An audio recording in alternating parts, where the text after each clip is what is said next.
Macy, we're here. Yeah. Yeah. Do you feel strange right now? I feel strange and I feel tense. Mm-hmm. But not because there's people watching. We're not going to regale everybody who is here watching us on OnlyFans with our struggles. Some of them that are here probably witnessed our celebration earlier when we thought it was fixed. So many test runs. So many tries. Yeah. Some people here were probably here when we begged like 30 times. I screamed on Facebook, I screamed at the sky through my roof. Like I did. I was so excited. I was like, it's done. And I threw my head back and just screamed. And it wasn't over. Essentially, OnlyFans just replied back with, "This isn't over," and it wasn't. Yeah. So all of that to say, this is our very first recording of an episode where we are also live streaming it. Yes. And you may ask yourself, what's the benefit? What's the benefit? Who cares? Who gives a shit? Well, let me tell you the benefits. A, you get to watch us fucking sweat. Struggle. Well, this is also live. We're not going to cut. Well, I mean, we are going to cut out bullshittery and edit, but not here. We can't because it's live. So it's uncut. Yes. Early access. That's another perk. And, also all the rants that will go on. And also you get to see us sweat. So, yeah. So anyway, yeah, we are being viewed by people who are watching, as we've said, the sausage. Get handled? Get cased? Huh? Get filled? Come here, girl. Let me case my sausage. I hate it. I hate that. Apparently, it is Mercury shadow. Pre-shadow? Is it pre-shadow time? So that explains why the technical shit hates us more than it already does, because we know we're hated. We know that whatever tech deity there is, they hate tech us. deities up there like oh. Listen, I thought about this earlier. I was like, are we just particularly inept? Because we're not. I mean, okay, we're probably less than your average bear when it comes to like technology and shit like that, but we're not. No, we're not as bad as it seems, because I know we're not, because at my job, my last job, I had to do so much complicated techie shit, and it was fine. Yeah. It was fine. Never had a problem. It's kind of the same way when you're recording, you'll listen back to yourself, you'll hear yourself say the stupidest shit you've ever said. Or like you'll not be able to remember the name of something that's so obvious. And oh my gosh. Happens. The other day was editing a bonus episode, and I don't know why this one got me so bad, but I was editing one of our bonus episodes for Patreon, and I was talking about, it was the pizza episode where we were talking about the best pizza, like our dream pizza, like if we could pick that whole fun conversation. Yeah. Ooh, and I was describing the best pizza I ever had, which was on our honeymoon, and how and I was talking about what it had on it, and I was like, and it's got prosciutto on it, and I was like, I was listening back, and I was like, whoa,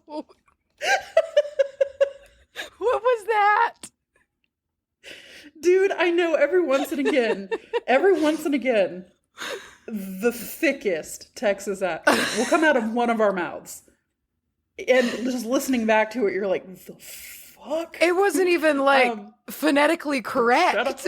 Yeah, I was just like, wowza, that's fun. But yeah, so I get you on that. So what are we talking about? Or that time I famously will still cringe about. My favorite movie in the world, I didn't call 28 Days Later. I called it, 48 Days Later? 28 weeks later. And then somebody wrote in and they were like, I'm so pissed off. I was like, oh. What are we talking about today? What are we doing here with our lives? I'm talking about a fruit, but not necessarily a fruit. Listen, I'm talking about strawberries. Oh, okay. All right. I thought you were going to hit me with one more, like another of those episodes where it's like, it's a bush, but it's a tree, but it's a car, and it can't. Well, it kind of is. I mean, it's technically a fruit, but it's definitely not a berry. So. It's not a berry? I feel it's not a berry, bro. Yeah. Okay. We'll get there. I'm talking to you about the color red. Interesting. Good. I think that this will work out. They pair, bro. They're two red Yeah, things. listen to that. And I noticed Why that does you talked about happen? your makeup. You did your makeup for your topic. I did my makeup for my topic. So isn't that interesting? Chef's kiss. And I was, as I explained to some of the live stream viewers, what do you call them? Some of the fans here on OnlyFans. I was wearing a red shirt, and I was so fucking on theme, and I was so proud, and then I just immediately spilt all the cheese sauce like that over myself. That blows. Oh no. So I put on yellow. All right, so before we go any further, before we go one iota, one fucking second further. Wow. We got a Patreon shout out for our Patreon shout out segment. And it is to, now this is an interesting one. This is their name, actually, as it is in Patreon. Caitlin ? So I don't know if they want us to pronounce it like Caitlin or Caitlin ? I personally like Caitlin ? Sounds like a saucy, like a handle you might have on, I don't know, OnlyFans. Keep forgetting we're not Caitlin ? Keep forgetting things will never be the same again. So dramatic. The drama. The drama. It took me a minute to realize where we were with that. Every time it's great. I love it. It's a great, is that great such song. a staple? And like particularly that era of music. Well, I know, and I know, and if I recall correctly, I think he's the frontman of the. Because I was listening to it and I was like, this sounds exactly like the Doobie Brothers. And I was like, is this? I was like, what? I know this. Like, is he? And my mom, I was like trying to get the question out. Mom was like, oh, like the cotton ball mouth sound? And I was like, yes, I know that somebody else has that. He's from one of the Doobie Brothers. And that made it, that put a lot of things together for me because I've always been like, they both have that like, kind of sound. And it's because they're the same person. I'm sorry. One more time. What was that? Okay. Wow.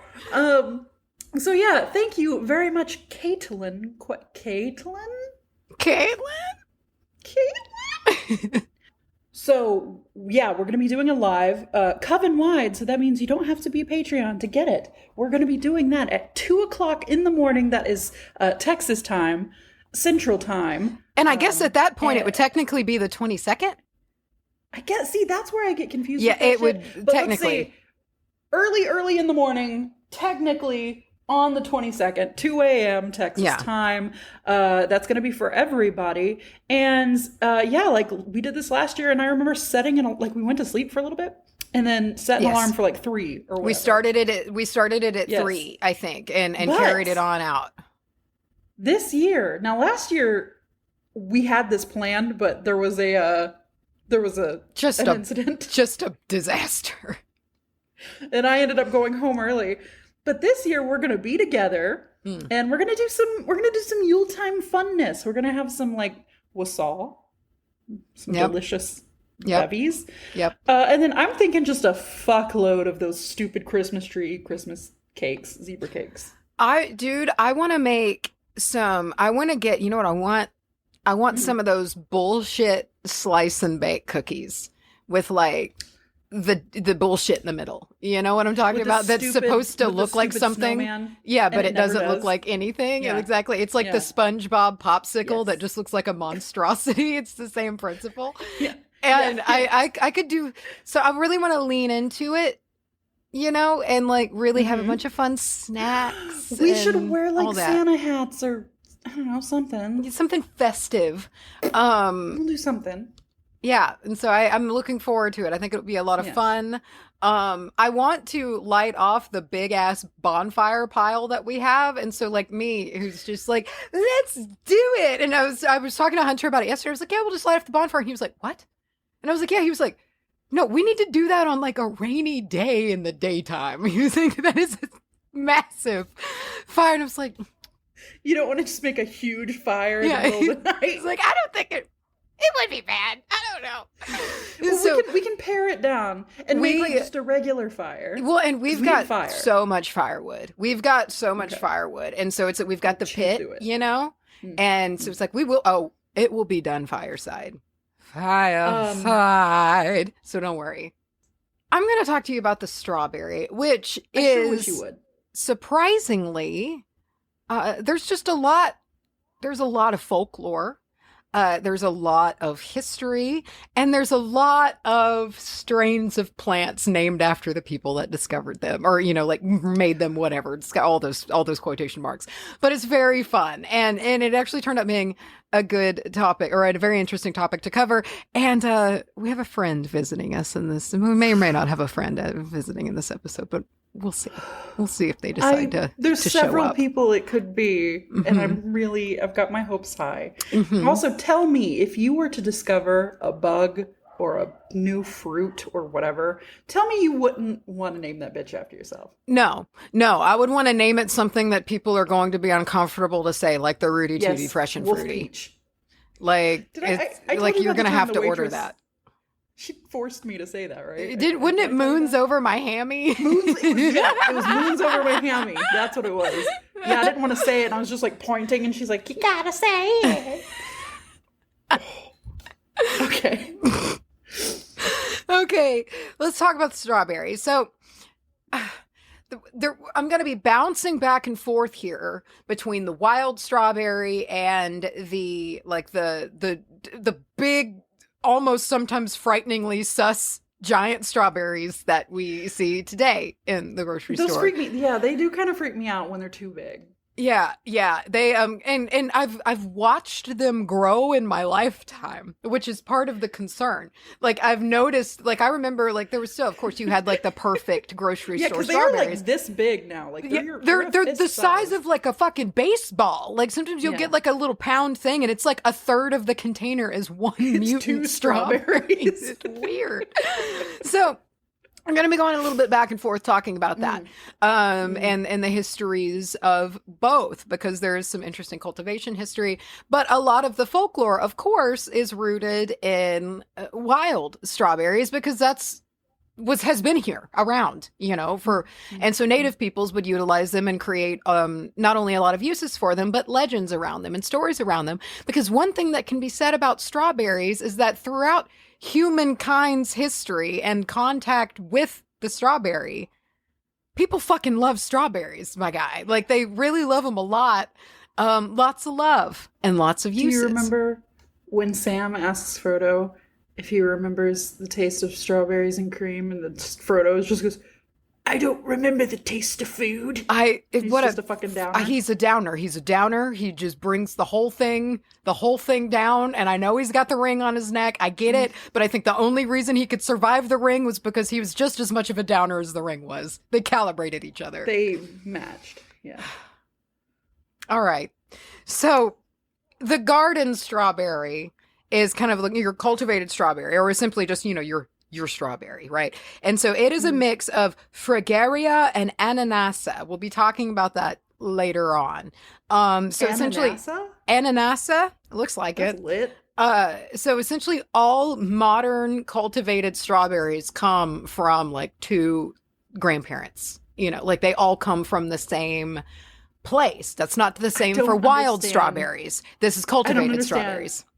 I don't understand how shit like this works. I don't get it. I've got the whole story for you, bro. Oh, and yeah, dude. So first of all, let's get into the nitty gritty here. The strawberry is not a berry from a botanical point of view. So one interesting thing that you can tell when you look at a strawberry is you're like, those seeds are on the outside, for one. They're not on the inside, which is weird. And so a blueberry, every time I look at one, yeah. A berry is like, a blueberry has all the seeds on the inside, right? And so remember, this is kind of the same with like fucking blackberries, right? Because that was like an aggregate fruit, right? It was like that. It was an aggregate. Right. And yeah. Right. I remember that. This is kind of the same. So a strawberry is technically an aggregate accessory fruit. If you want to be that guy, you don't have to be, but if you want to be, there you go. And so basically the fleshy part, the red part, the delicious part that we love is it's not the ovary. It's not the thing, right? Like a berry is, right? And so pause. The fuck? I guess. A berry? Or the seeds are. The seeds are the ovaries, right? And so the seeds are the ovaries. And so, but they're on the outside versus the inside, which is what is not right. So or not right. It didn't make them a It's berry. not right. Yeah, that ain't right. So That berry ain't right. But it seems, so here's the deal. Each seed, these little seeds, Aconus, Acon's Convict record records. convict, yes. And so each one of these seeds is a fruit of its own with another seed in it. I'm very confused by the whole deal, but listen, it's an aggregate accessory fruit, but it's a fruit. It's just not a berry. I guess. Okay. All right. But it's called strawberry, and you can call it a berry because if you want to order a bowl of berries, guess what usually comes in it? Strawberries and raspberries and blueberries. They come together like a beautiful heavenly trio. And how good is a bowl of berries? My guy? I've got some interesting factoids about you on the origins of berries and cream. So just get ready for that. It's coming right at you here soon.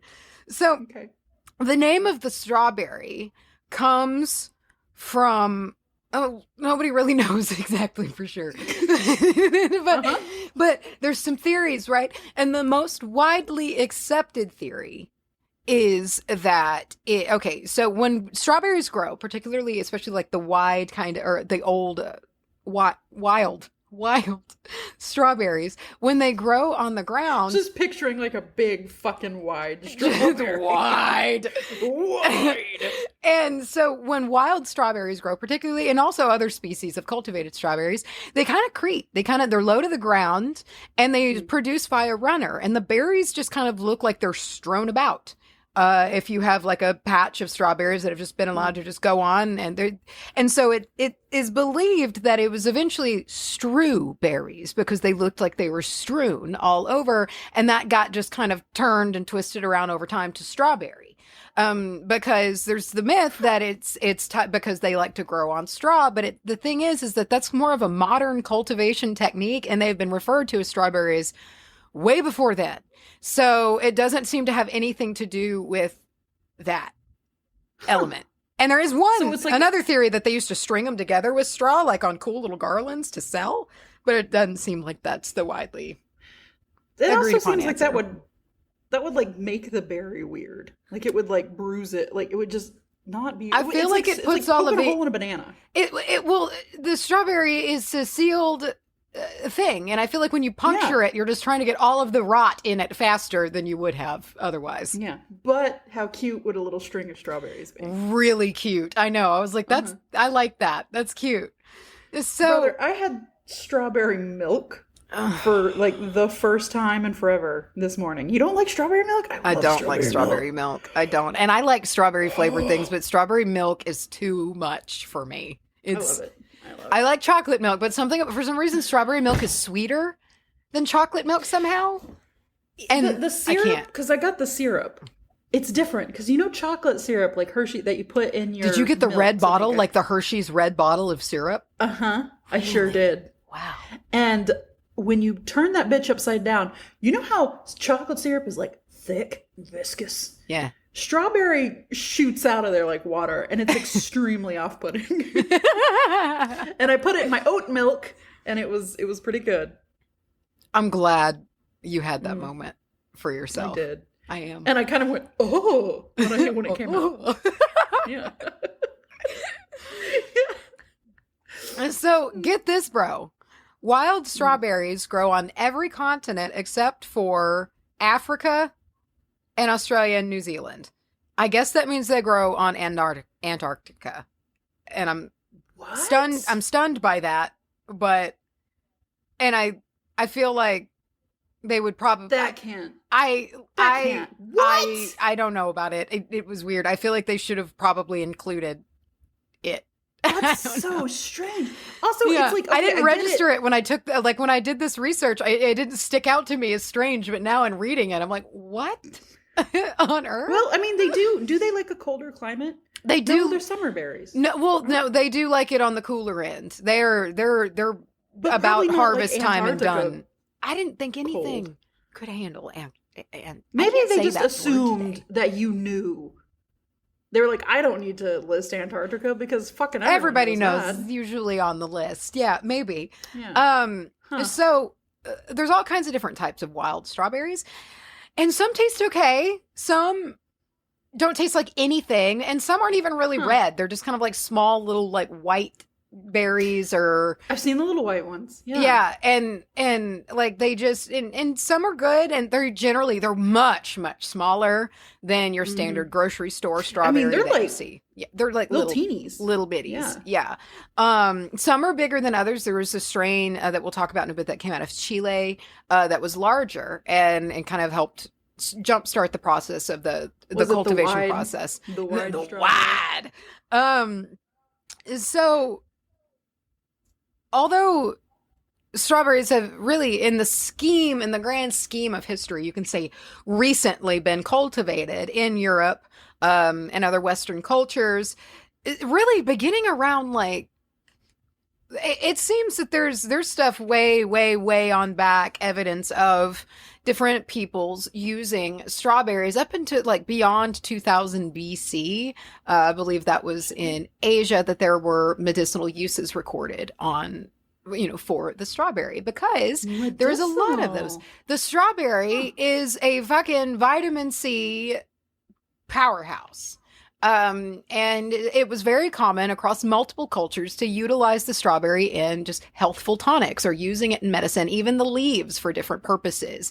So it's a very, very appreciated when found, and oftentimes they were cultivated because there was value seen in these berries. And even if not in breeding, they would be purposefully like relocated and planted and encouraged to grow because they were a good crop that you wanted to have every single year, not only to keep scurvy away, because who the fuck wants scurvy? Nobody needs scurvy, but just a very good boost of all kinds of vitamins and antioxidants and things like that for the body.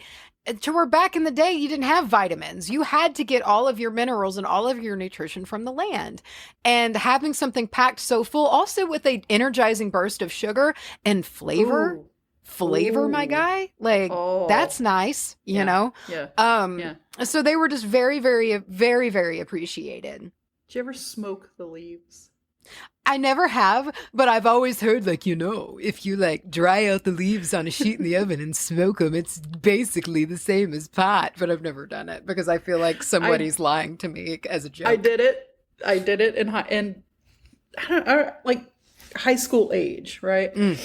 And I was with my friend, and we were at her place, and she was like, I've heard this is true. So we went to Wally, and we bought, like, 3 of those plastic buckets of strawberries. Immediately came home, plucked and washed, and put them in the oven. The tops. I don't know what we did with just, like, the good part. All the fruit. All the good, the wonderful, delicious thing sitting there looking at us. And we put it in, I guess, a pipe and tried to smoke it. And let me just tell you, someone definitely lied to you. All that happened is I coughed so bad, and I was super mad. And if I remember correctly, I was kind of pissed that, like, all that was left over was strawberries. Like, I was kind of like, that's cool, but now what? Like, yeah. It's like I don't even get, like, a sweet reward. That's a good problem to have. In South America, because there's some good strawberry game down in South America. Strawberries were used for trade, even like they were a tradable good. And there was big time. Oh, she gone. And so right here in this point in time in the year of our Lord 2022, all of our equipment broke. All of my equipment broke right here. Yeah. And this is a different day now. So from what was just happening a moment ago about the strawberry moon, it's Wednesday now. Hi guys, same day. You hear this in like a couple hours from now. Yeah, I'm sure there's already a post on Facebook like, is there not an episode today? And by now you guys should know something probably just fucked up. Yeah, and but we'll get here. And we got here. Here we are. We got here. Tell me about The strawberry man. Okay, I'm gonna pick it. I'm gonna pick us back up. Okay, so Great. we left off talking about the appreciation that was had for the strawberry, especially by the Native Americans, that had a lot of uses for the strawberry. There was the strawberry moon. It was just a very well appreciated thing from the earth. And strawberries were particularly a very important and sacred part from some that I saw over and over and over again, the Mescalero, the Apache or Mescalero Apache that lived in the Southwest, and they would flavor them with sap from the aspen tree or like aspen sap. And in the Northeast, there would be a mashing, and this is like still, it's a traditional thing. It's still made, and it sounds so. Tell me this doesn't sound delicious. Like it's a mashing of strawberries and oh shit, I'm fucking up. Sorry, I'm already fucking up because there's a lot of things in mashings of strawberries that go with different things. Okay. So tribes like the Mescalero Apache, they lived in the Southwest. They would flavor the fruit with aspen sap, and then there were others in the Northeast that would mash strawberries and combine them with water for like a drink. And so it was like just essentially like mold strawberries in water, but like tell me that doesn't sound refreshing. It's like as hell. What are they like a aqua fresca? Yeah, it just sounds and it sounds very healthful. To be consuming and just keeping the body healthy. The Blackfoot, Cherokee, Ojibwe, and Iroquois use the leaves of the plants as disinfectant, as treatment for gastrointestinal issues with the kidney and the liver. So it was used very medicinally, the leaves as well. So just really a full usage of the plant. And it is... where is it? Okay, and so this abundance of strawberries gave way to strawberry bread. And tell me this doesn't sound so lovely. This was made by a lot of different tribes, including like you have the north, so up in like the Northeast, so around the Great Lakes. And this bread would be made by, where am I? And so here we go. This bread is made by, so you mash the strawberries, right? You crush all the strawberries, pounded strawberries, and pounded frog. And so you would mash the fruit and then mix it with cornmeal and bake it into, or it would either be baked or like boiled. And doesn't that sound delicious? It's like a strawberry kind of like cornmeal bread, like a strawberry cornbread. Which like a fucking pudding, dude. It sounds really good, and I looked up what it looks like, and I was just like, oh my, it looks so wonderful. What do you? I'm gonna do it right now. Just strawberry bread. Yeah. So particularly up in this area, and a way that I was able to find it and research it is it was made by the Narragansett people, and this is up in the Great Lakes area, or kind of Rhode Island, what is now today what became Rhode Island. There was a lot of tie and information about the strawberry bread that they made, and that's how I was able to find pictures of it. And it's still made, of course, and it just sounds delicious. And I have some writings on that bread later on that just really show how. It describes how prevalent strawberries were, and then also just how immediately when colonists showed up, they just copied it immediately, like it just immediately. And so I have some quotes. Well, and it did crack me up. So like the Europeans changed it from cornmeal to flour, and I was like, of fucking course they did. Like it was.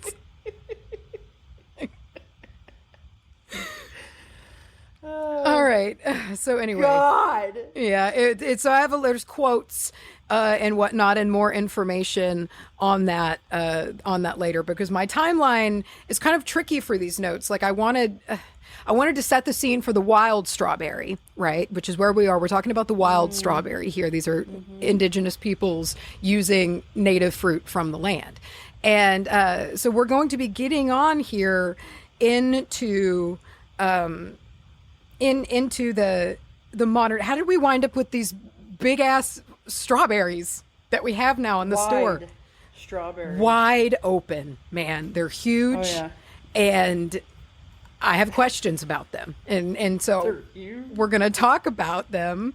And we're going to talk about them and see how we got here. And I mean, I drop off still in like, I think like the 1920s, but you get the idea, you know. It's a strawberry. You get it. Yeah, you know. And so it seems like way on back to the 1300s, the strawberry was in cultivation. It was being like trained and grown and encouraged, right? So people were trying to grow, and it's not that they were like trying to do all the fancy breeding and whatnot, but they were just like, let's try to make these plants grow in this area, or like try to make them, you know, just taking care of them and cultivating them. So that was all the way back 1300s. And in this time, or like this is when, so France, a lot of the strawberry birthing happens in France, and Brittany in specifically. And I don't like that. well, that's fair, but so they started transplanting the wood strawberry, which is Fragaria vesca, and it was a wild strawberry, and so they started putting it in the garden during this time, trying to cultivate it. And so by the 1500s, there's the musky strawberry.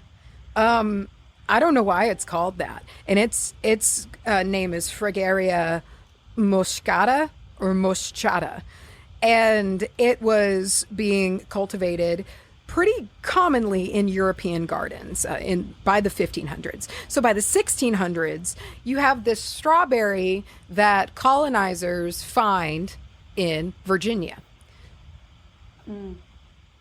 And it is a lot, it's very abundant, and it just is overall, it's just a heartier berry. And it just seemed like, it was juicier. It's not huge. It wasn't like it was more, it was massive, but they were just really, really good, and they were abundant. And so, of course, that was brought back, like so many things, and that started being introduced into Europe. It reached Europe. So I have a couple of accounts from then just talking about this strawberry that, that they found in Virginia. Can't wait. So, and this was in Jamestown, Virginia. So like 1607. And people were just raving to Europe about these strawberries. Like they were just like, listen, there's so many strawberries. And they okay, and so I was incorrect. They were larger. They were bigger. They were up to 4 times bigger. Oh. 4 times bigger than the strawberries that they had, and exquisitely flavored. Exquisite. Okay. So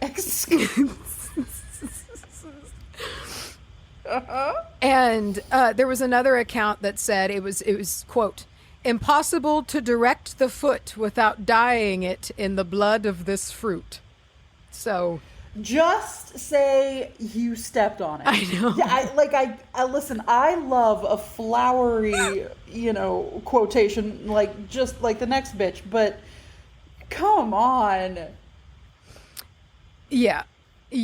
And it I know some of the, because I do, and I sometimes I read older writings, and I'm like, man, I wish people still communicated like that. Like exactly, but every now and again too, I'm just like, get to the fucking point. Yeah, like I mean, what? That sounds lit. It sounds lit, but like, save it, brother. It's a strawberry. That you just know that person who wrote that, like. That's how they go about everything that they say. Yeah, I know. But it's fun. It's fun, but it also reminds me of like 16-year-old me and my Facebook posts that I would write and try to make way too insightful with way too many big words. No. And I think that's why it bothers me. It's because I'm just like, oh, it's me. Okay, so mine would either be that. It would be exactly that, or it would just be like a one-word post that was just like, but. No in between whatsoever. Oh my gosh. Okay. Oof. So there was an account of observation from 1643 from a Roger Williams who was talking about the Narragansett people utilizing this fruit to just really utilizing it and taking advantage of the abundance because there was a lot in this area growing. Yeah, you couldn't take a step without bleeding your foot. And how violent, you know? Like, I know. Yeah, did it need to be blood? To be painful? Like the blood of the fruit? Who have you? Probably a lot of people you've murdered lately. So you probably just have blood on the mind. Yeah. Oh my God. So that phrase, probably a lot. So the writing is this berry is the wonder of all the fruits growing naturally in this part or in these parts. In some parts where the natives have planted strawberries, I have many times seen as many as would fill a good ship within a few miles compass. That's a lot of strawberries. That's a lot of strawberries. It's a big claim. And then he goes on to describe how they would pound the fruit in a mortar and mix it with meal to make the strawberry bread, which was very immediately, as I said earlier, copied. They started making it pretty much immediately upon observation, and things were often shared. So they were just like, here, look at this idea. Yes, do this. And then but what if? Oh my God. We used flour instead. What if we just kill all these guys? What if we just take all their shit? All the while this was happening, because colonizers be colonizing everywhere at this point. There was, I quote, a French spy, apparently. A French spy was in Chile and brought back a Chilean strawberry, which is called, it's Fragaria chiloensis. And they brought that to France from Chile in 1714. So this species of strawberry had the big fruits. It had it had some good ones, you know. And the issue with it though was that it didn't just love the cold European climate very much, comparatively to where it was growing. It liked that mild kind of coastal climate. That's what it's used to. So these two species, right? So we have the one that was brought from Virginia and the one that was brought from taken, I guess, from Virginia and taken from Chile. They're crossed together and over some time here, and you give rise. Those are the grandparents essentially of your modern big fuck off grocery store strawberry. That's what I've been trying to get to this whole time. I feel I'm walking in circles to get to to anywhere. Listen, it's fine. It was a fun circle. So, and of course, there's been further breeding that it's happened. I hate it every time you say breeding. Hey, it is what it is, brother. And so they were able to work together though, because it was able to help deal with the climate issue of the one from Chile, not just loving the cold, climate that it was moved to, and so it was starting to be this like, oh, these are like a functional, like we could like really blow people's minds with these strawberries, guys, because it already seems like minds were already being blown by strawberries. So a lot of potential here. So you know how we have we come across, I was talking about it, I think, earlier yesterday when we were trying to do this, how I've got some examples of how people just name shit after themselves, when they make things or whatever. I've been waiting. So I've been so excited. Dude, this was so funny to me because they were like, it was like they're listed everywhere I could find this information. Like it was like talking about the lineages of them or whatnot. It was listed like in a row all together, and just it's thrice this happens. So you have the Hovey variety, okay? The Hovey variety, and this was the first, this was the first American variety, okay? And it resulted from intentional crossing, and it was made by Charles Hovey, who was in Cambridge, and so that was in Cambridge, Massachusetts, MA. I can never remember. I don't know. In 1834. So then okay. We got the Hovey one. You know what? We've also got Wilson. So Wilson variety came in 1851, made by James Wilson, and it was made from a cross of Hovey with some other ones, and so we're getting a couple layers deep here, right? And then. About a little over 50 years later, you got a variety. Howard 17. No. Yeah. What? Howard 17. And that was... Howard, do better. That was made by E.C. Howard of Belchertown, Massachusetts. It gets better and better. Why the 17? Please tell me you're going to tell me. It makes me think he fucked up 17 times or 16 times before. Times. What a loser. And so we hate you, Howard. Howard 7. I don't understand it. What an opportunity. What an opportunity to really either one, just make something that's really cool, but I still am with the idea of making something that no one wants to say. No, it's just like, it's so lame, and it's so, you're just like, what strain? Do one. Fuck.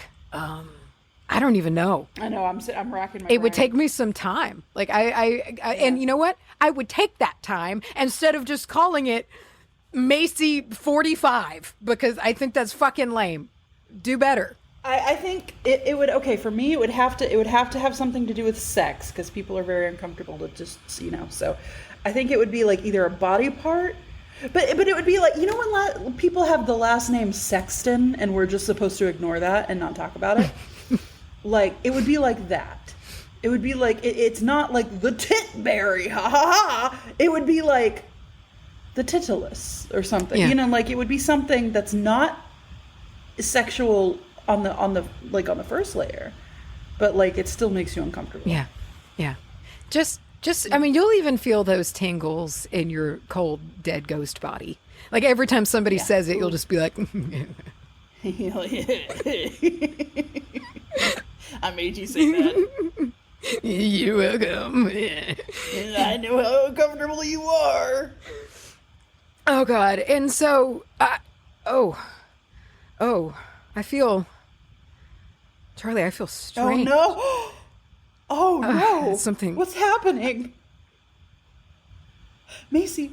Take of the ripe wood strawberries, 2 pounds. He's here. Put them in a file and put so much small spirit of wine to them that it may o'ertop them thy thickness of your fingers. Stop the vessel closed, and set it in the sun for 2 days. Then strain it and press it, but gently. I repeat this 6 times. At last keep the clear liquor for your use. A gallant, fine thing for gentlemen that have nothing else to do with their money, and it will have a lovely look to please their eyes. Nicholas. Oh, Are you still with us, I don't know. Oh, he's gone. I feel like I lost time. I feel like I blacked out for a minute. I don't really remember the last minute or so. That sounded like it took a lot of effort. Nicholas was here. He sounded very frail. He sounded very. I didn't want to breathe and scare him away. Oh, but, yeah, he does sound quite brittle. Wow. I'm glad I'm glad he's alive, or I'm glad he's well. Yeah, his spirit really taking every chance it can to come through. Wow. Also, he was saying some saucy shit, something about topping and thickness of fingers. Whoa. You kind of lost Nicholas. Well, he can take a really long time to say anything, so it's very easy to start like playing a movie in your head when he's talking.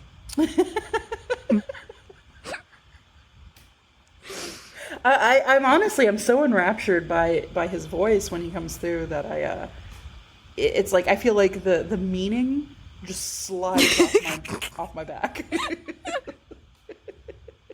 It's okay because I'm thinking almost everything he said was made up anyway.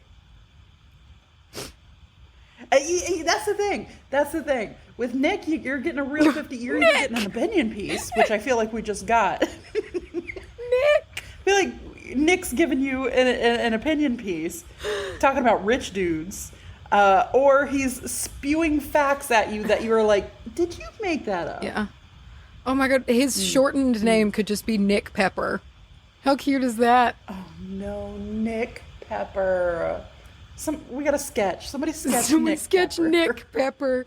He's like the bad boy version of Nicholas Culpepper.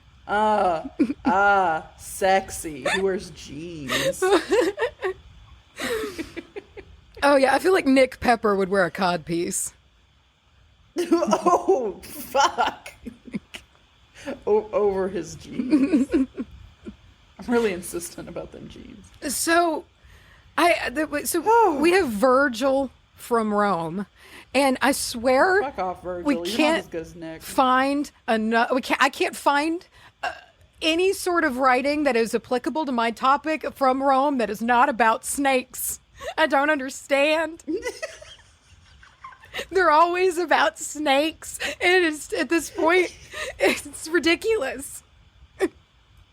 What was snakes? Was that just like an imminent danger? I think so. Apparently they do have adders, which you don't want to fuck up on. But like, I'm not to be like, sure. But like, they probably didn't have as many poisonous snakes as we do. You know? I mean, like, I feel like there's a lot of other things in the world to be concerned with. You're spending a lot of time on snakes. A lot of time on snakes, really. I like to think it's because when you observe a snake, it means you can just sit for hours and hours just drinking wine, just sitting on the ground looking at a snake and then writing notes and being like, I did so much today, you wouldn't believe it. I did so much today. So Virgil wrote, he referred to the strawberry as humi nascentia fragra, or children of the earth, which is a big, bold claim. And adds a warning to children picking the fruit. You! Picking flowers and strawberries that grow so near the ground. Fly hence, boys! Get you gone! There's a cold adder lurking in the grass.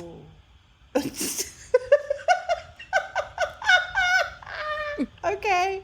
There it is. Always gotta have that It's snake. just a warning about snakes. Snake quota, man. And he didn't have to write Okay. it so weird. Just say like, oh, by the way, snakes live in berry bushes. Be careful. Be careful. Yeah. No. What did he say? You boys. What did he say? You picking flowers and strawberries that grow so near the ground. Fly hence, boys. Okay. Get you gone.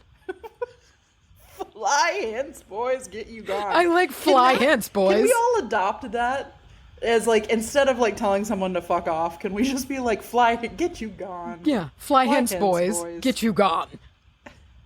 Get you gone. It's like a goodbye, but also like it's not like quite a curse, but like it's just like be gone with you. It's got like that ending of like go away. Yeah. It doesn't feel like it's cursed territory, but it's definitely a fuck off. Yes. Yeah. So there were we cleared that up. Lots of recorded uses, Roman uses for the strawberry, medical uses, such as the melancholy. And, it'll just perk up your melancholy right up, which, considering it does have vitamin C in it, and this is not saying it's the same thing as depression, but they just might be, that might have wrapped up under melancholy, and you have been deficient, or you're, feeling under the weather. It's like when you take that packet of Emergency, and I really don't really think it does that. I don't know if it does anything, but you feel great for about 2 hours. And yeah, you really do. It might be that placebo, but yeah, you get a bit of a zing. Better. It's like, I feel like it's like the lemon cap in Hitchhiker's Guide to the Galaxy. It's just like it'll pick you up a little bit. So, but also, dude, I want something lemon right now. Dude, right before we recorded, so I treated myself. Okay, I got a bag of I got me a bag of Jolly Ranchers, and they've made different ones now, right? And so there's like different varieties now, which is fun. And so I got a bag of what's the tropical blend, because I love me a tropical flavor profile a lot. Okay. And so it came. There's a lime, and the lime Jolly Rancher is so goddamn good. It's really good. The only thing that's in there that I don't like, so it's got lime, it has golden pineapple, which is also one of my favorite flavors. It has mango, and then it's got fruit punch, and fruit punch bums me out. I hate it. So that's the only downside. See, mango typically bums me out. Oh, it's a good mango.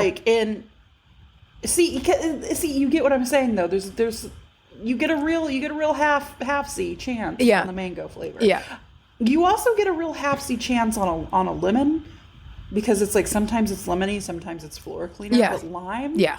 Bro, I love anything lime. I love anything lime. Lime fucking Starburst, or not Starburst, but like jelly beans. Yeah. Oh baby. It's really good. And so he was like, I forgot them how long they lasted. And so I was like, I was setting up. I was like, oh God, I'm like not even halfway through it. It's like just trying to work my way through it. Did you get to the point where you start like sticking it to your teeth real hard? I folded it in half. I folded it in half, and then condensed it. And then, I was just like, all right, we've got to finish this now. We've got things to do. Just swallow it whole.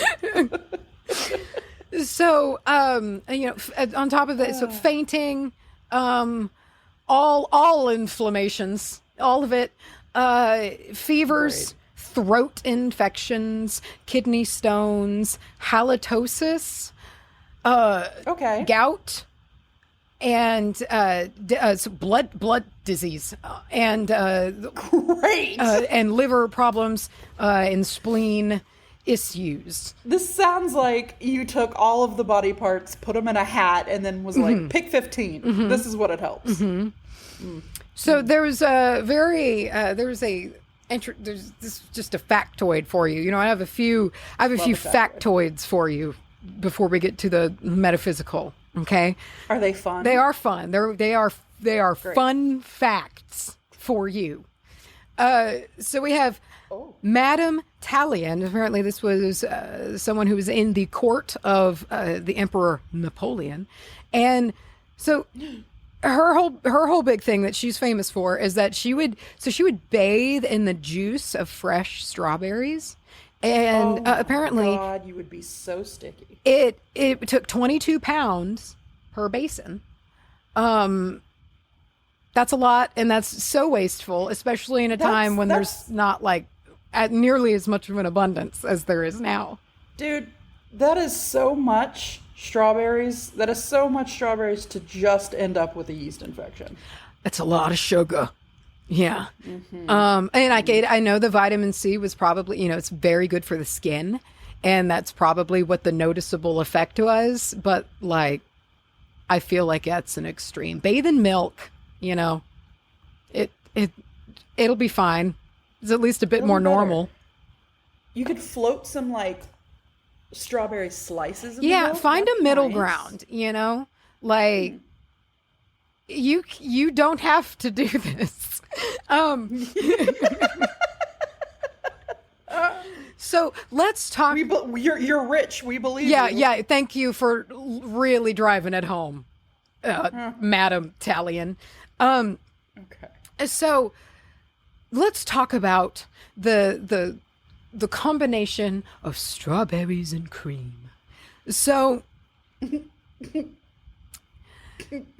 in Europe, this was really a big deal. This was introduced, big deal, and introduced by Thomas Wolsey. And so he was he was like the guy for Henry VIII. And it's believed that, so it seems like legend has it, I guess, that this dish there was in 1509 was served at a fancy banquet, a Henry VIII banquet, which I just feel like everyone had to have at least been a little bit on edge all the time. Oh, so scary. And so that was like the first time, in this setting that it was like, this is a new thing. So I think, I don't know if it's like a modern like it seems that they were able to like, it was symbolic, right? That it was, you had cream, which was like kind of a more on like the lowly side, of things.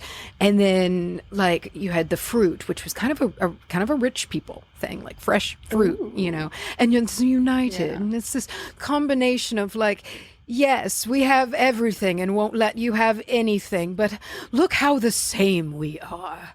And yeah. So that was like a meaning that was seen in it.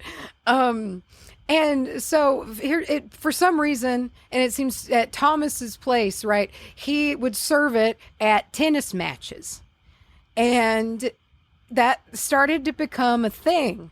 And this still happens every single year. And so every year at Wimbledon, you can get a portion of strawberries. It's 10 strawberries, a minimum, and a, quote, lashing of cream, which will set you back £2.50. Do they have? How does 2.5 pounds?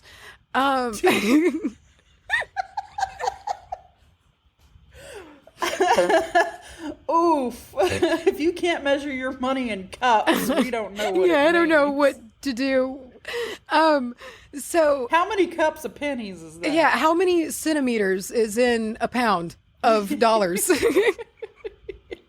How many feet would it take to measure that? Okay, so they still do this at the championships, and they come from farms, strawberry farms in Kent, and they are picked at 4 a.m. the day they are sold, and they are brought to Wimbledon. And so it's become like a part of like a traditional snack that sounds really cheap to me. Like a sporting event here in America is, if you're going to get any sort of, even if it's a bottle of water, buckle up for $18, my friend. Like, I saw that like 2.5 pound price, and I was like, oh, hell yeah. And strawberries and cream. Strawberries and cream that sounds delicious right now. I looked up pictures of it. It looks like a very fair portion. Yeah, I don't know the unit of measurement of a lashing, but I like it. Okay. I like that term. Now, I would like to Google this. What's the specific? Wimbledon strawberries and cream. And it's like really big, good looking strawberries and like a lot of good fucking cream on top, bro. Ooh. It just looks refreshing as hell to be sitting outside and watching a tennis match, because I like tennis. I played tennis. I can watch tennis. It's like one a of the only bowl. sports that doesn't bore me. And to know I'm kicking back with a bowl, you're right, a bowl of strawberries with some cool cream right on the top. And I'm watching tennis in the sun. I'm happy. I'm so happy to be there. Okay, so when we say cream, we're not talking whipped. We're talking like cream drizzle. Yeah, like actual, like, you know, like some spoonfuls of cream. And like a strawberry cereal. it looks delicious. I've wanted strawberries really bad ever since doing this research. Like, I want to make some. So I did come across an article that I thought was just really funny to me. They were not fans of the strawberry and cream dessert. Like, they were really not fans of it. And it was just funny to me how not fans of it that they were. What time is this? And well, so this was an article. It was, Wimbledon is truly a treasure, but its classic strawberries and cream snack is not. And I just had a lot of fun reading it. It was a good time. Did they just dunk on it? They really dunked on strawberries and cream, and Great. It was a fun perspective. I appreciated it, and I had a good time reading it. So other uses for the strawberry, and this was used for, you know, basically by every civilization that had them. You know, and if they had, like, they would be used for skin blemishes and things like that, which makes sense. It has all the vitamin C in it. And, you know, it just was used for the, you know, the care of the skin all over the place, like regardless of the continent. I saw that over and over and over again, which is just also just, I love it. I love it. I love it when you can just see, like, we talk about it all the time. You just see that understanding across the world by people that are just, they can't pick up the fucking phone, you know? Like, it's just, it's very, very interesting. It's like individually people figured this out. Yeah. Yeah. And I think that's amazing. Sometimes the juice of the fruit would be used to brighten discolored teeth. And, you know, I don't know if it's the same for teeth as it is for skin, but it does have that brightening effect on the skin. So I wonder if vitamin C will also do that for the teeth. I don't know. It also feels, ate a lot of strawberries. It makes my already, just listening to that though, makes my already weak enamel hurt a little bit. It hurt. Yeah, my teeth were hurting. Yeah. That acid, I just feel, yeah. So, but yeah, lots of care for the skin with the strawberry. So let's get on into the metaphysical. We've stumbled our way here, finally. Great. Yes. We have a little mild, maybe a little mild, a little horny. Just, because think about it, right? What you walk into a store on Valentine's Day. What do you see? Like chocolate dunked strawberries. And that's like a really like modern kind of like vague example, but time and time again through history, romance surrounds the strawberry. It's heart shaped for one, and it's red. So I mean, like, heart. I was thinking a little lower. Gotcha. I mean, they could be shaped like, they can totally be shaped like boobies. They can be shaped like little ball sacks. They could be shaped like all kinds of sex organs. Like even a little dickhead. The C word. You know, like a little CL. Yeah. CLI. Yeah. You know yeah. I mean, you couldn't really let your imagination run wild with the shape of a strawberry. And so you have that a lot. And it also solidified a a tie to fertility very early on, and that has remained. There's still that tie here, and so strawberries show up in just like folklore, European folklore, as like fertility inducing, and these lovey fruits. And they began to have associations with Venus and Aphrodite, Freya, and then the Virgin Mary as well. Oh. And so, there's folklore that the fruit, if you shared the fruit of a strawberry, like with another, it would produce love. So It's always about tricking somebody. Yeah, and it's I was like, do you like wishbone it, or do you just like both have one from the same plant? It wasn't clear to me. So there also were ties here because again we're in the vein of fertility. There's fertility can mean a lot of things, but it develop a tie to the pregnant woman and folklore surrounding like safety, general just like well-being of the pregnancy, and also if you carry strawberry leaves in the pocket, that it might relieve pains of pregnancy, the discomforts of pregnancy. And so you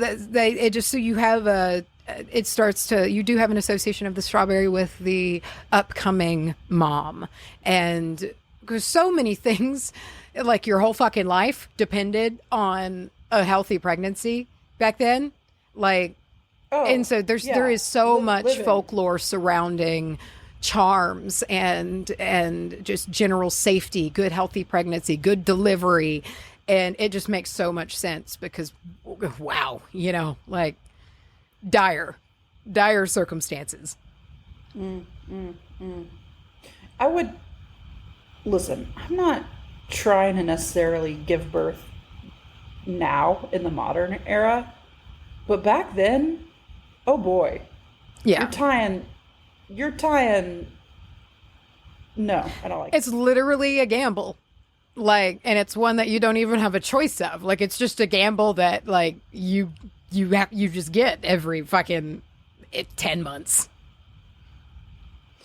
Dude, I'm already like low-key scared. Like, I know myself, and if I were to become pregnant, I know every day I would be worried about, like, I'd just be like, some people like still die. This is it. This is, I am that number. Like, add in to that the year 16 something. Oh, no, thank you. Yeah, and you are a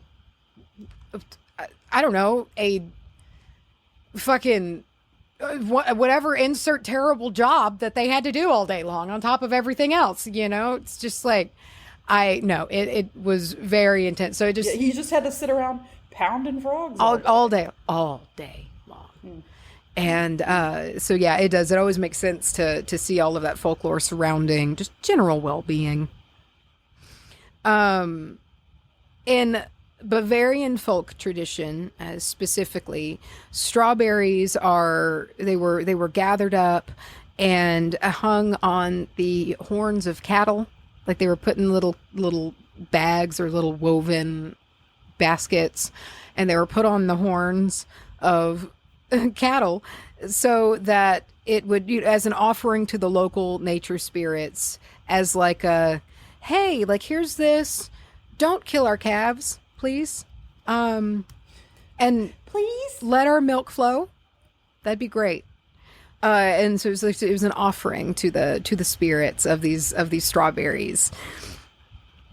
So in all of this fertility and abundance, there's also a persistence with the strawberry, because the strawberry, if it's in like a cozy environment that it feels good in, it will spread and sustain young little plants that it is shot off, because they grow in runners. And it will really, they can take a good bit, even if conditions kind of suck. They want to keep spreading. They want to produce runners. They want to grow, and they'll do it pretty much no matter what. Especially if we're talking like wild strawberries that are really naturalized to an area. I didn't see anything about that. I'm really not sure if they are or not. I don't know of that many. I've never happened across, at least here, and that's not to say that there aren't any. But I don't know about like how common they are like here in Texas either. I was wondering about that because that'd be neat to just like find some. Be like, oh my God. I mean, I'd be scared to eat them because I just feel like I'd immediately poison myself, but it'd be a neat find. You know? So many scary berries. Yeah.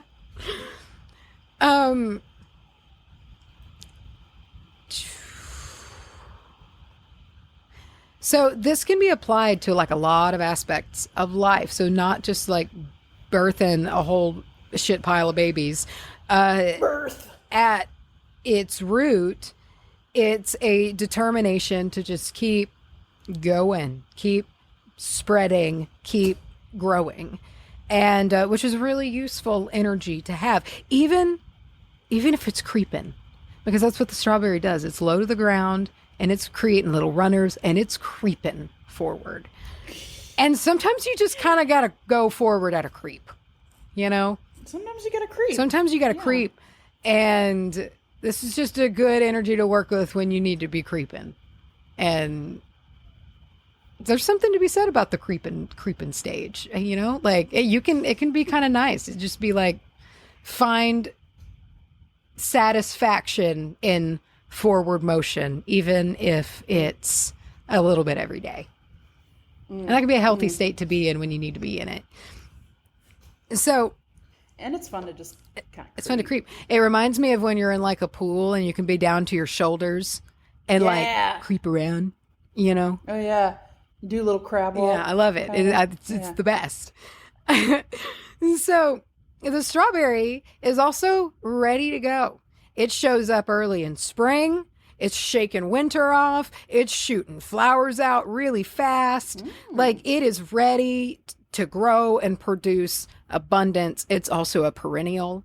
So it kind of plays that long game rather than like a short, explosive kind of growth and, you know, shorter lifespan. It's there to creep and make its way on forward. And the strawberry suits that just progressive energy. Era energy.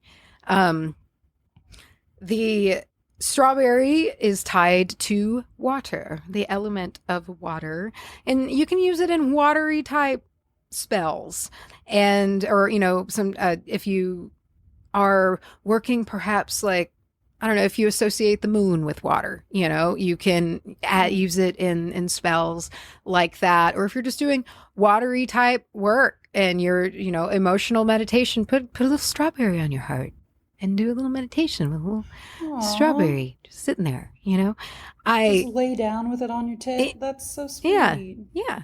And you can use physical foods. That's why I like doing food topics, because they're so versatile. Like you can add them in cooking. You can use them physically. Like you can use them as offering. Like there's so many ways that you can use real, like of the earth food. And it's nice because when you're done with your spell, if you choose not to eat it, it just goes away. It's natural. It will just decompose unless it's that apple that you had that. Oh my God, bro. I forgot about that apple. That concerning apple. What the hell did they put on this apple that I want to put on my face? Yeah, exactly. Oh my God. Freeze it. Whoa. So, man, I shouldn't have thrown that apple away, man. I should have sent we that should to send it off scientists. to be studied. Yeah, it was the fountain of youth. Yeah. Fucking CERN just gets a package with an apple in it, no label. Like, what the fuck? So, just to again, like water. So if you need to go deep, if you're maybe doing some work on going deep. And I would say that even if you're doing shadow work, because the beauty of the strawberries, yes, it is very watery, but it has that joy with it. It is a burst of joy. Like eating a perfectly ripe strawberry is for me because I love them. I mean, it can like, I can feel it in my toes. It can be, especially at the right time. You know, like if it's a hot day and you pull a cold strawberry out of the fridge, like that can bring you back down to center sometimes better than anything else in the world. And there is just that with them. They have a lot of power in them, even though they're just strawberries. Like I really do think that you can get rocked by a strawberry at the right time.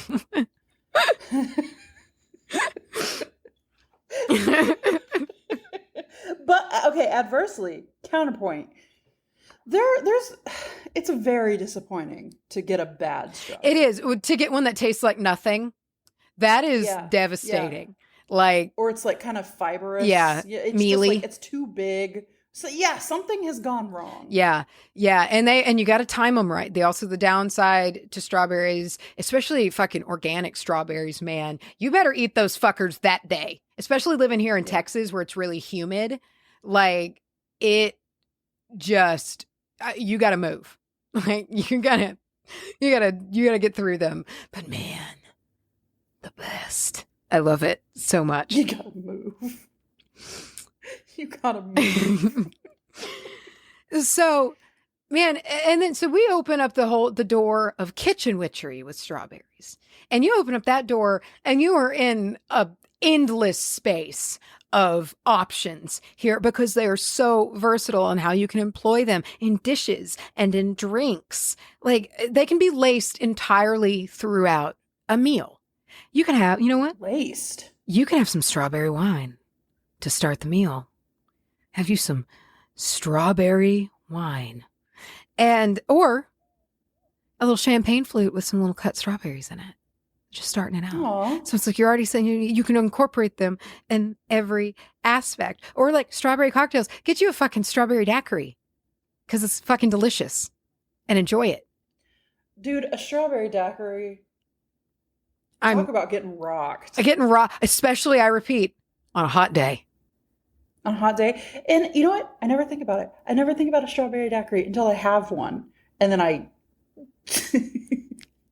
I generally only have one. Say something disgusting, but I have one and it's good. I generally only have them outdoors too. Like it makes me think of the Tipsy Turtle, or like when we're in Galveston, and I love that about them. But it also makes me think of those little dailies cocktails that come in the little pouches that you rip the top off, you put them in your freezer. Yes, you know that your mom loves to give. Yeah. And man, she just does it at the right fucking time every time. And it just shows up. Yes. And it will be because like she does that. Like and I've talked about it before. We have a gate that separates our houses. And so it's like, we'll be like, all right, I'll meet you at the gate, and I'll drop off the thing, or she'll drop off the thing. And it's like the halfway distant point. And so generally anytime, and you've experienced this, a bag of Terry stuff is an adventure.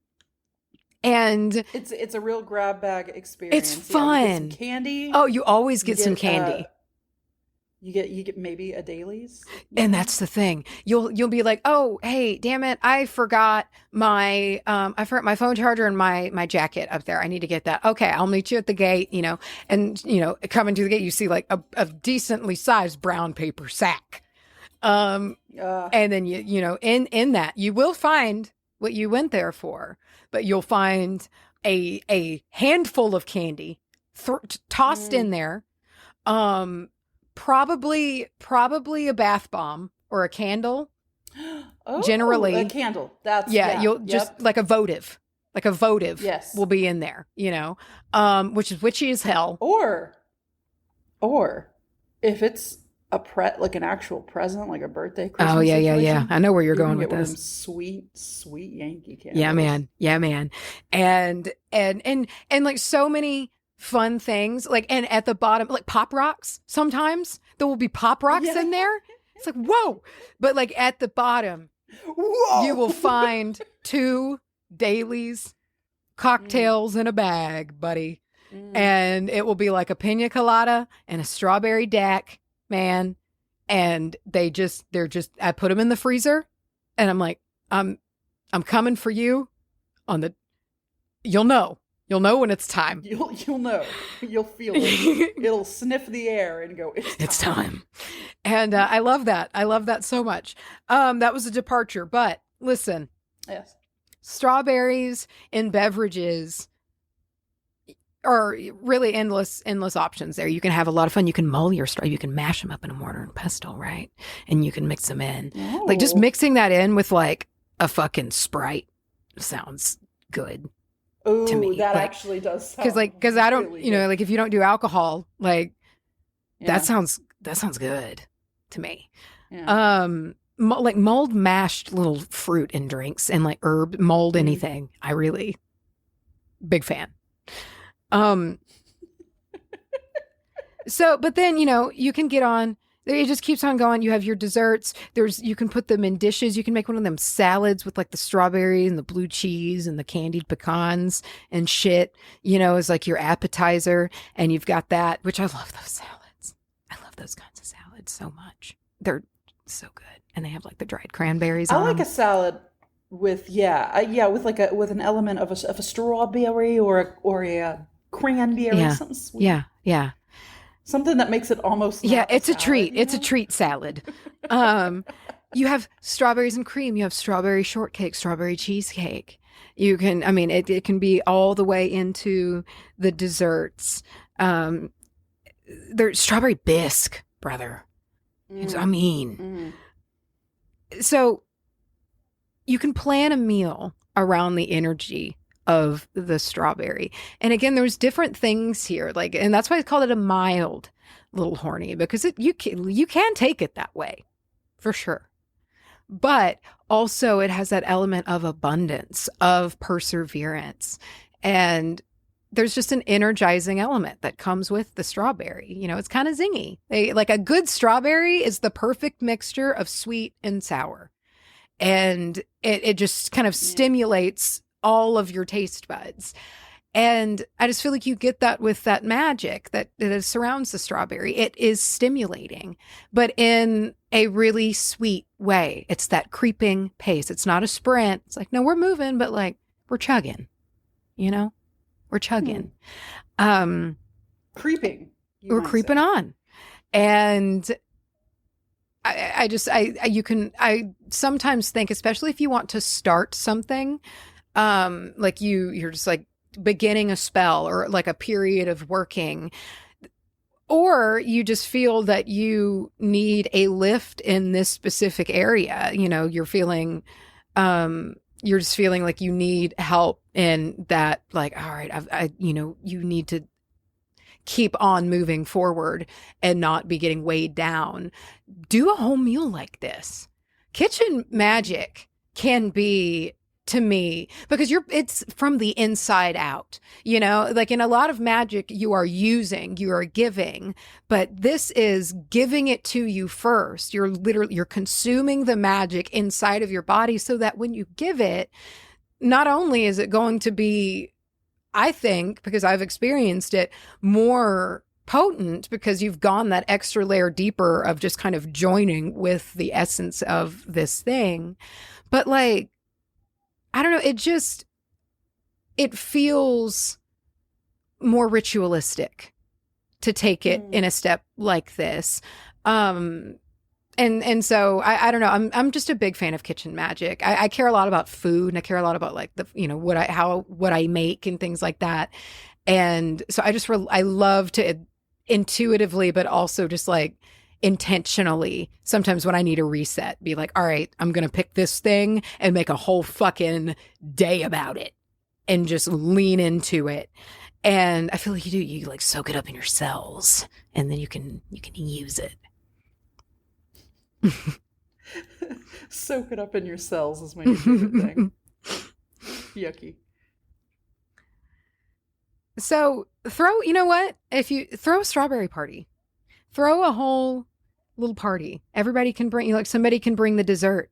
Somebody can bring the appetizer. Somebody can bring the drinks, you know, and share it together, because again, it's this abundance energy, but also fertility. And that doesn't always mean like in the reproductive sense, but just in a growing and a sharing and a developing.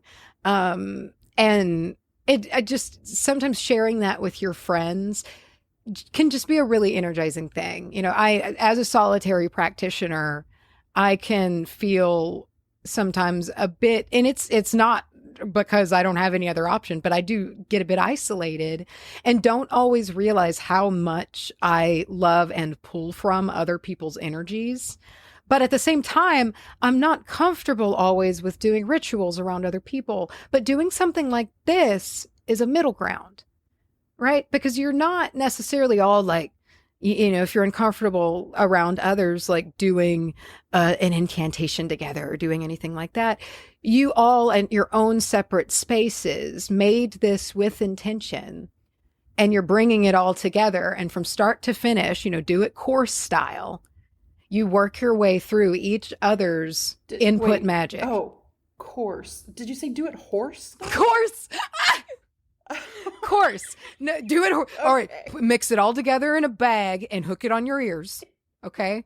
And all sitting in a circle, just eat what's in that bag. I didn't know what you said. Yeah, do it in course style, right? And so you're like working your way through it, start to finish. And so it's like you're almost, and like, not only are you getting the essence of the strawberry, you're getting the essence of that part of this spell, but it's in a less like theatrical way.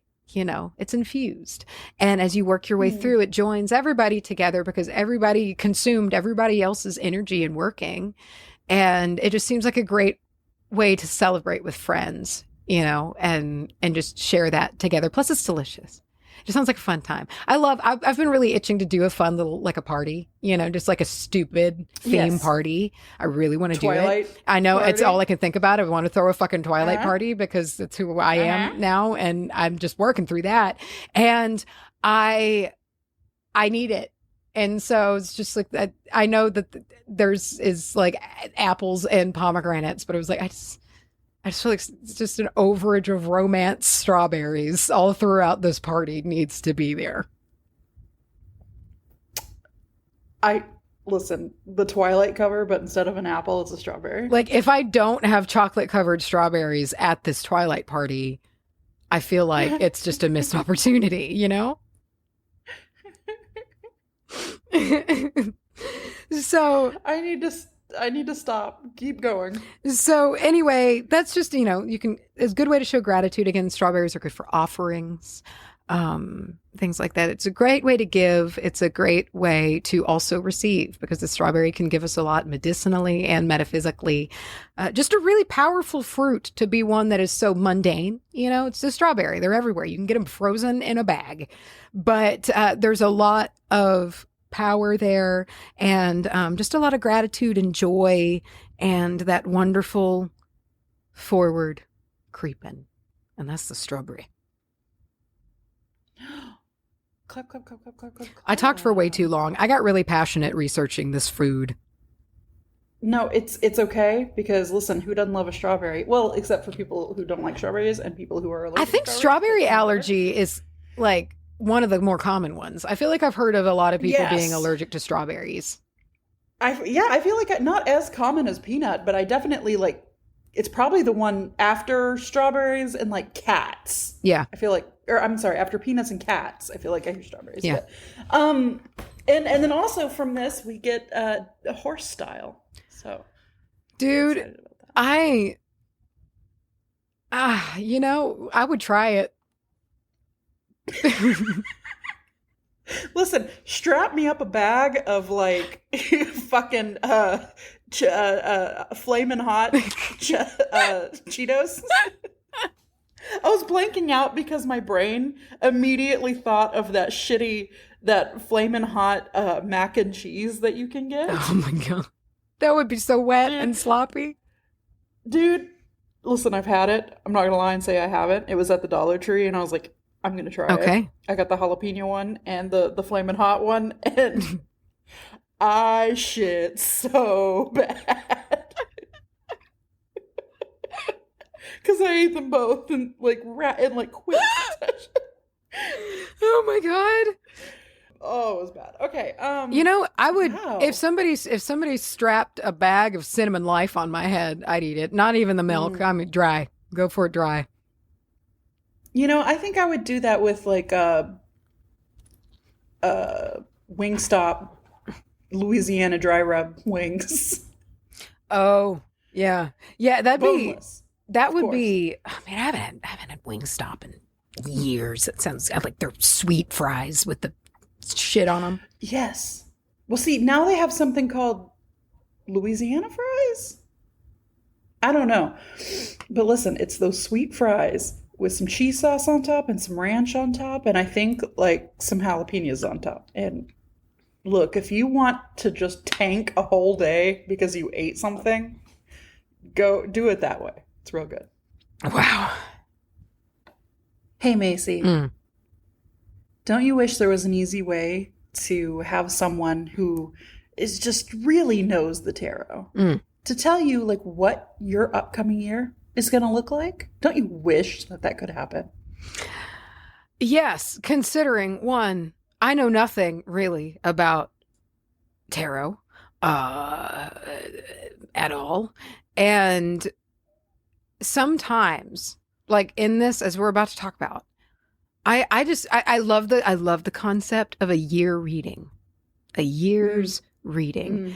And it takes me out of it if I do it and then I'm like, all right, let me take a picture with my phone and then I gotta Google it. And it just kind of like I don't feel competent. You know, I don't feel like I'm getting the most out of it. But when you can just like have someone email you the richest document of a tarot read, what a seriously wonderful thing to have. What a treat. And that brings us to the sponsor of today's episode, The Pendulum Swings Tarot.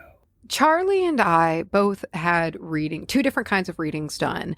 And Kathleen over at the Pendulum Swings Tarot, like I didn't expect, okay, there's a couple of things that I didn't expect.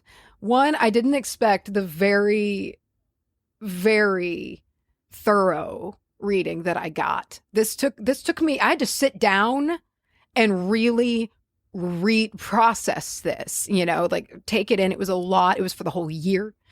But also the writing was so engaging to me, if that makes sense.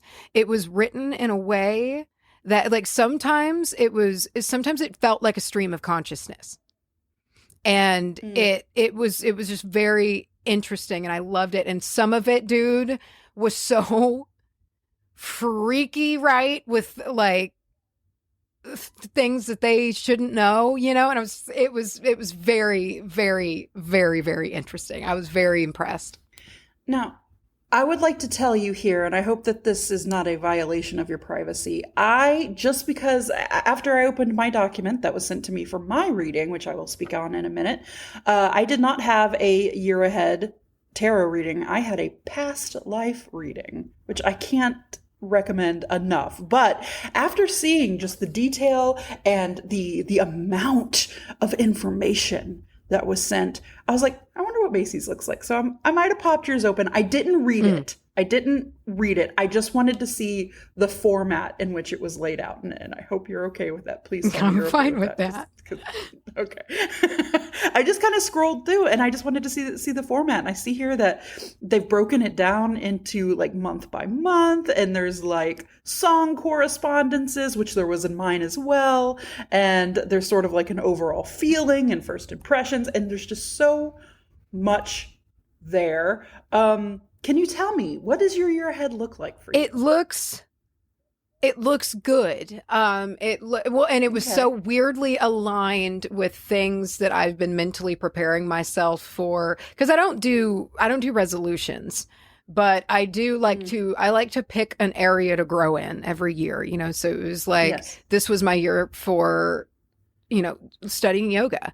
Like that was my goal, and I'm moving into an area for like in 2023, like my goal. And it was just like so much of what it just all culminates in that month talking about doing something that I am doing right now, that I'm planning to do at the start of this year. That reading talked about kind of like a conclusion or a like practicing of something I've been considering. It was weird, dude. Like, and I was, so it seems very appropriate, but yeah, there's a building and a lot of work in the year. But if I recall correctly, I think July, I'm supposed to be fucking kicking ass. Like, it was June or July. Dude. Apparently it's going to be like, I'm shooting shit out of my hands. Like, I'm kicking doors in. And how cool is it that you get to keep this document and like refer back to it? Because I know sometimes when you go and do in-person readings, like I love them, I do truly, but like it can be hard to always remember like what did they say, or you know, if you want to like it kind of like takes it out of stop and like take notes or something. So it's nice to have this written down that you can like, okay, it's January. I'm going to read my little January synopsis. And throughout the year. I also had some weird shit happen. I did, like I said, the past life reading. Now, I went in with an objective. I had a question. And I was basically asking, like, what am I holding on to from my past life? And I received 7 pages of the experience that she had doing this past life, like regression, you know, meditation, I'm not sure, but like it read like a story that I was glued to, and I had to keep reminding myself, like, this is me, this is about me, this is my story. And I won't go so super into it because, you know, a lot of it is kind of very personal. And plus, you know, maybe we'll have an episode where we talk about past lives more fleshed out and we'll kind of get into something like this. But however, as I was reading this, and I don't even know how to fucking explain this, as I was reading this, I could feel parts of my brain like firing up. If that feeling makes sense. that crown lighten up. Something was happening. And I was very much like, this is because I am reading about something that I otherwise would not know about. Like this is connecting to me on a spiritual or like a higher self level, and something's fucking firing off in my brain. And the story that I got was both beautiful and hopeful and romantic and terrible and sad. It was, bro, listen, my life's a movie, okay? Or at least my past lives. My past life's a movie. But some shit happened. And I mean, there were things that weren't even necessarily tied to this past life reading that I got anyway. Like, here, I just kind of want to read this first part. Now, this is the very first chunk of what I received. I went down a hallway of doors. Actually, prior to the hallway, a girl with long black hair and wearing a bonnet appeared. She was facing away, so I didn't see her face. And then she ran and went behind the first door on the left. I didn't get any more, just something to make note of. And like, she never comes back. Interesting. But it's like, who is she? Yeah, I like, though, that's included. Yeah. And speaking of included, there was song correspondences. That was neat. And crystal correspondences. And so many things. But however, I guess to kind of get out of what happened to us, because you kind of need to experience, these are very deeply very personal readings. So to kind of experience it, you have to experience it for yourself. But I want to tell you about the kinds of readings you can get. Now, this is from the Pendulum Swings Tarot Etsy, which will be linked in our show notes or the description. You can get a basic tarot reading. Do you know, you had the year ahead. I had the year ahead. You can get the year ahead. You can get the past life reading. Evidential, am I saying that correctly? Evidential spirit communication. Celtic cross readings.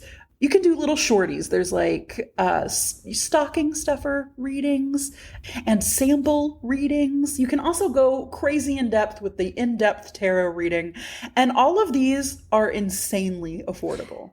For the information that I got from my read, I was really expecting the past life reading to be like $150. It was Truthfully. it was a lot of work. Like, I mean, even just the time it took to sit down and make that document, I know took a while.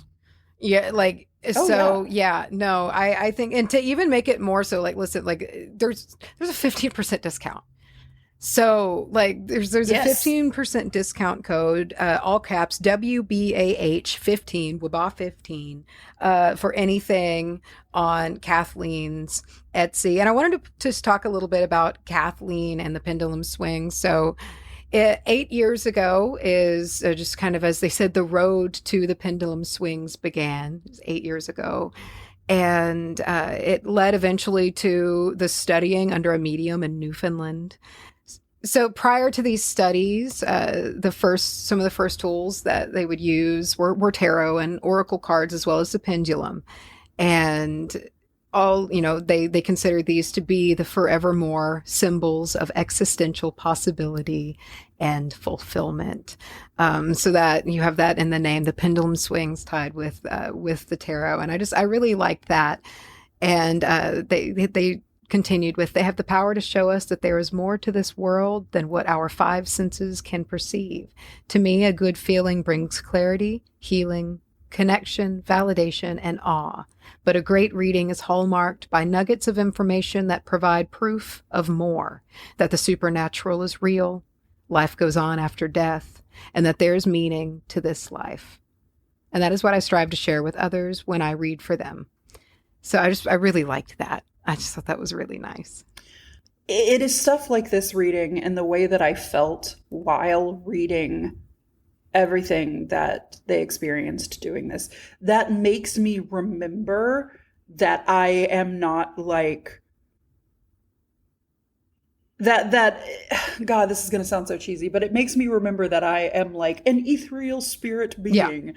And I do very much believe in stuff like this, and I'm not just like sometimes the cynical side of things gets to me, and I'm just like, I'm an atheist, and when we die, we die, and then I read something like this and I feel my fucking soul brain tingle, and it just it was a very reaffirming thing.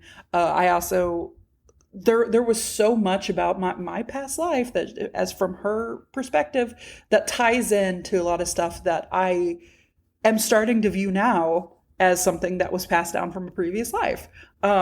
And then I feel like I could like do some work on, and I feel like there's chances to work on. Anyway, I'm just almost about to tear up because it's so beautiful. However, check out the Etsy. It is linked in our description. It is Pendulum Swings Tarot. Also, Instagram over at the Pendulum Swings Tarot.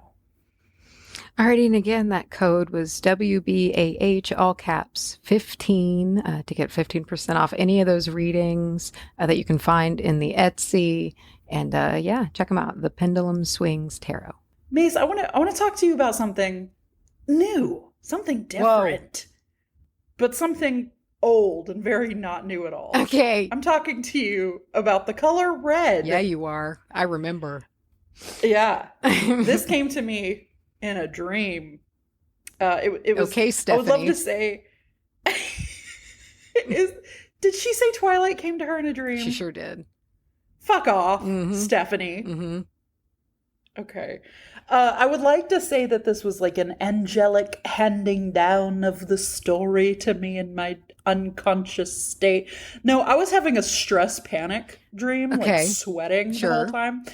And in the dream, I was going to talk about the color red. But it was like, I was like, but we've already done that. And we were like 2 minutes from connecting and recording. And I was just panicking. I was just like, fuck, we've already done, I can't do this. I've already done this. And then I woke up convinced that we've done red. And like, I was like, that would be a fun little series, kind of do some color stuff. Too bad I've already done it. But then my rational, like my awake brain, as I started to wake up, kicked in. I was like, I haven't fucking done that. So we're going to talk about the color red. I also feel like a little bit your brain is like showing you that. And it's like, ground down, ground, please. Yes, yeah. And what's funny about that is that was one of the first thoughts I had after kind of coming to out of this flop sweat of a stress dream. And I was like, that's kind of that's kind of cool that red, it's like the first one that I thought about doing. It's the first color, like, of the visible spectrum. You know, it's the first color of your chakras, and, you know, it is the first color that we can see as human beings outside of white and black, if you consider those colors. But it's the first, like, color that we can perceive as babies. And also not as babies. If you do, for whatever reason, lose the ability to see colors, such as perhaps like a severe concussion or any kind of accident where you have lost your ability and now you are regaining your sight, red will be the first color that you see, once again, after white and black, that you'll notice yourself being able to perceive again. So red has a really rich history.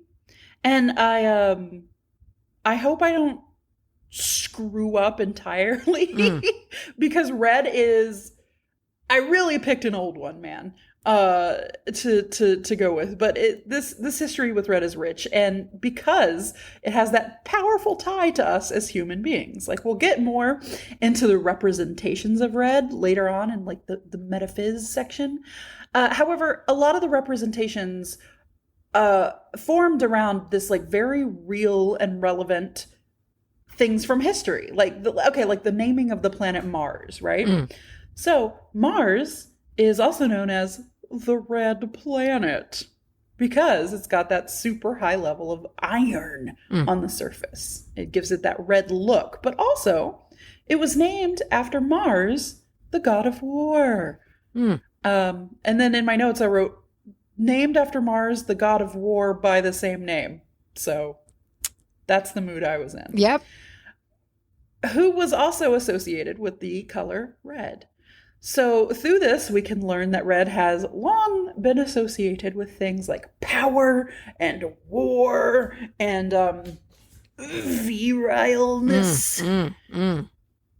And because we see red so early in life, it's not surprising that it's one of the first colors to be used in works of art. There are these like ancient drawings from fucking prehistoric people where red, and it blows my ass every time I see these like old fucking cave paintings, because like the red is still pretty vibrant. Very, like, you know, you even see the ones that are just like, it's blown around the handprints and things like that, and it's still just glowing red right there. So red for thousands and thousands of years, and that's because the pigment that they used was a natural pigment. We'll get into that. We'll get into all of the crazy and sort of controversial ways that you can get a red pigment. But speaking to those like ones where they blow around the hand, I was thinking about that because we haven't changed as people really in our brain, hardly. It was just somebody just having fun, like just like, oh hey, I'm gonna blow this pigment around my hand, and look, haha, there's the shape of my hand. I'm being entertained because the internet doesn't exist yet. How many times have you traced around your hand with a so pen? Many? Yeah. Even as a fucking adult, just kind of absent-mindedly did it, you know? And the thing is I imagine that when they did that, it was similarly absent-minded. You know, I mean, sure. I don't know. I think some it mattered because the hand is symbolic. Yes. But yeah, I do think with a lot of like cave drawings and whatnot, sometimes, I mean, I assume, I don't know really enough about the structures of the societies and whatnot, but sometimes people just probably wanted to draw something. And that's what I mean. You know, I don't mean that they were always nothing. I'm not like, oh, they were just doodles. But I mean, because of how much we have learned about people and about the way that the world was and about like these animals that we don't have around anymore and we've never seen with our own eyes, you know, that they drew and all of this. It's so big and so important to us that sometimes I think we look at them like, oh, they were doing a Rembrandt, you know, when they very well sometimes it could have just been a little doodle, you know, not all the time, sure, but it could have been. Yeah. And it is kind of mind blowing to see those handprint ones because it's just so weird to see the actual outlining of someone put their hand there. Someone's hand. Yeah. And it's different than seeing a drawing somehow No. because it's that was theirs. Like that was theirs. It creates because of the contact, and it's just like, and not that you should touch it, but it's just like if you put your hand there, you're essentially if you did making contact with someone all of that time. Yeah, very interesting. Crazy. But yeah, so we can see the red color has lasted, and it gives us some insight into what they used to make this color from nature. So many things have been used to give paint and dyes and other substances a red hue, such as red ochre, which is basically clay and ground up red stones, usually hematite. And that's what this was made of. The earliest paint was already existing in nature, basically, as red ochre. And they could kind of wet it up and use it how they wanted to use it. So this naturally occurring substance that they didn't really have to do much to led to people then starting to purposefully look for those red stones to grind up and create a deeper, richer, more vibrant red color. And from there, it moved to like red plants and other red things from nature. So from cinnabar to lead, even some red leads have been used as coloring, to carmine, to the first synthetic dye in 1868. Wow. Which seems really recent. Yeah. I guess. People have been trying to capture a true to life representation of red that we see with our eyes, and it's hard to do. And that brings me to our next point. I think I would be remiss if I did not talk about carmine, also known as, and here we go, I do not know how to say this, cochineal? I will be referring to it as carmine because that's the easy one to say. So this is a popular and still very widely used way to extract red for the pigment of things, such as makeup and other types of cosmetics. Now, I did see that some food actually used carmine, but I did not check that myself, so I'm not really sure. I heard some apple sauces have it. I didn't go like in my fridge and check, so take that with a grain of salt. Also, I'm sure there's different like food laws in different places. However, that brings me to carmines are bugs, or carmine is bugs. And they are a parasitic beetle that can be crushed up and otherwise used to produce a very, very vibrant red dye. Your bright red lipstick, probably fucking carmine. Every historical fiction book I have read has talked about them painting their lips with carmine. Carmine. Your red eyeshadow, because red eyeshadow is particularly hard to make. So if you've got like a real good red eyeshadow, probably fucking carmine. And of course there are vegan alternatives. There are vegan brands out there that do not use carmine and they use other things. The number of carmine beetles, or I'm sorry, is carmine the product or is it the beetle itself? I'm not totally sure. I'm going to be calling it carmine, but the number of these beetles killed to make, listen to this, 1 pound of dye, almost 100,000. What? Uh-huh. Yeah. Oh my God, that's so many. That's so many. I think it was like upper 70,000s to like 90, like lower 90,000. God, did they just grind them up alive? Well, I saw that there are some different ways. I think there was one way where you could extract it from their like little exoskeleton, their little bodies, or more commonly, I believe they are just like dried up and ground. Oh my God, that's so bad. And that's what I mean. Like, so personally, I'm not freaked out by the use of bugs and stuff like eyeshadow and lipstick. Not from like the, ooh, that's gross perspective. Like I've had it on my lips many times. It doesn't bother me. It doesn't bother. That's just, it takes so many. That's what's crazy to me. That's so many. I don't like it because that's a lot of murder for makeup. Yeah. And that's coming for somebody who, like, I'm not super duper passionate. Like, I don't take this to mean like I'm not a fucking psycho, but like I'm not super passionate about bugs, okay? Like I don't want to, I've squished a bug in my day. You know what I mean? If somebody gun to head says, "Hey, you get to choose which lives, this bug or this dog," I'm gonna pick the dog, right? Yeah. Like I'm sure, and I understand that there is a little bit of hypocrisy, or I don't know, something that's not right there to like value that less. But that being said, I've squished a bug. Well, I think it's just because it's just for makeup. Like, because there's a lot of, looking now into using insects for protein, for food. Sure. And it's like, that's like a whole different thing. But the fact that these are just getting ground up to be smeared on an eyelid is just like, yes. Whoa, interesting. Yes. Yeah. It when you're talking about so many, because it is so many living things, it just feels yucky to me. Interesting.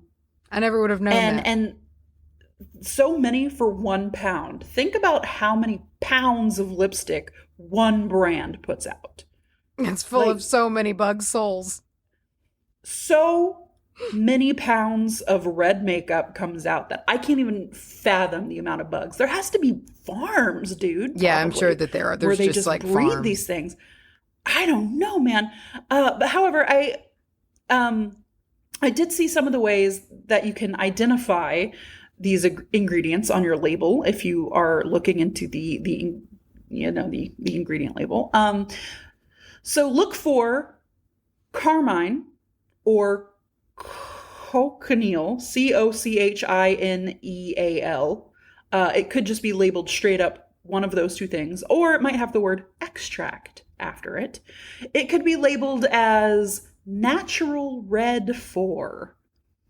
It could be labeled as this tricky one, CI 75470. And that's the one I feel like would get me. Because if I see carmine, I'd be like, oh, okay, that's fucking bugs. I'm going to try to find something that doesn't have it. That natural red 4 would get me, and definitely the one with numbers. Because when I see that, I'd fucking glaze over. So there you go. Like I said, if you are concerned about this or grossed out by this, well, I wonder if that would fall under cruelty free. Huh. I don't know if interesting. I wonder if bugs fall in that category. There are some brands that are cruelty free, but they aren't necessarily vegan. Mm-hmm. So I don't know. Interesting. And makeup. The whole makeup industry is tricky. It's tricky because sometimes things are labeled cruelty free. However, or they might say, hey, we don't test on animals, but that means like here, because there are places in the world where those brands do test on animals. So like wording can be tricky. It's very hard once I started getting into like trying to ethically source your stuff. Source stuff and makeup and stuff like that, you just find out like a lot of brands are fucking shit, and not especially, but it's somehow worse when it's a brand that touts itself as being like so natural and so good. Mm-hmm. And when you find out they're just as bad as everybody else, but they're just covering it with lies. Anyway, that aside, the carmine thing aside, here we go. It's just a little fun fact. Red is apparently the most common color, or the most used color on the flags, like country flags. I wonder if it's because it gets attention. I think it is. And then also when we get into like some more of the associations. Presents a strong front. Yes, it's a strong front. A lot of people use it. Like I know the American flag uses it to represent blood. Which is weird because like you see a lot of green on flags. I would have said like maybe green or blue, but red. Anyway, I've got some little factoids for you. I got some mundane / history stuff. So the first stuff I want to dive into is some sciencey stuff. So why is it that we have evolved to see red before anything else? I'm not going to go into like how light works and how our eyes perceive them because I'm not a fucking eye dentist and I don't know. Is it because red is a danger color? Well, okay. Well, hold on. Actually, maybe not. Interesting. It could be more wholesome in nature. But one of this is theorized that one of the reasons that our eyes have evolved and developed to see red first, the theory is that we needed to be able to tell what food was ready to be eaten, and that more red hues are present in foods when they are ripe, and it's not quite there when they're not ready. So, not proven, but it is a very common theory, and I thought that was interesting. Same, my thought was like red was the danger color. Yeah. But it seems like it might be a little sweeter. Might just be like, when's that strawberry ready to pluck? See what I did? I took our topics You did. I just feel like it would have been because you need to know if that puddle at your feet is a puddle of blood or mud. Yeah. You know what? Who cares though back then? Yeah. You're probably going to die in a minute anyway. From yeah, fucking, who cares? I don't know, raptor. Yeah. Outside of the biology thing, there's external forces at play here that have made us associate red with being more dominant, more fucking alpha, bro. Take it. Red, take it. I was reading somewhere that red is generally, like, subconsciously, they've figured this out, it's subconsciously perceived as more powerful. So people, and start looking for this, people will wear red in instances of competition. And one interesting thing I read was like this has become big in the world of competitive video games, or even just someone who is competitive at video games. They might just show up at game night like in red. Oh yeah. And this doesn't change anything about the way we actually perform. It changes the way that we are perceived. It's common to wear red or to have red involved in some way to give that psychological effect, not only to yourself, but to like the people around you. It gives that like, I'm the dom here. Look at me. I feel like it's it's a casual form of glamour magic. Yes. Yeah. Anything that kind of, well, let's see, and glamour magic comes in big here as well. Well, actually here in a second when we get to stuff more like makeup and things. But so red being so powerful to our subconscious is also the reason why we might associate red with like really strong feelings. Wikipedia pointed out that red is generally used as like the highest warning level color. Yeah. So for things like, stop signs and cautions and red tape, there's even the phrase, to see red. It evokes a lot of emotion. But it's not all bad in fighting and war and aggression. There can be a lot of, there's a lot of love and passion that comes along with red. Many cultures, if not most cultures, throughout the years have, I wrote throughout the years, but it auto-corrected to throughout your ears. So throughout your years, the red has been used as a sign of good luck, such as in the case with Chinese culture, where the bride will wear a red wedding dress. And I've always loved a red wedding dress. Other times throughout history, brides, and this is connected to brides, which is weird because as I was doing these notes, I got the email for my past life reading, and there was a big connection with brides there. So just another thing that made my neurons go bzzz. Anyway, let's see. Other times throughout history where brides wear a red garment, such as the Romans wearing red shawls to increase, listen, here we are, always about tricking people, always trying about tricking people into staying with you because it was to increase the likelihood of fidelity. Great. Yeah. Wonderful. There's even that saucy little bitch, Queen Elizabeth I, before she was known as the sweet, demure, virgin queen. She loved, apparently, to wear bright red, and she had more of a sexy image. Oh. Yeah. So, why do we associate red with the color of love and lust? It's the color of our blood. It's the color of our insides. It's the color of our hearts. That combined with the fact that it already just naturally, red gives us that deep, hard emotional effect. And it also being the first color that we see, it all just sort of ties into it's naturally attention grabbing.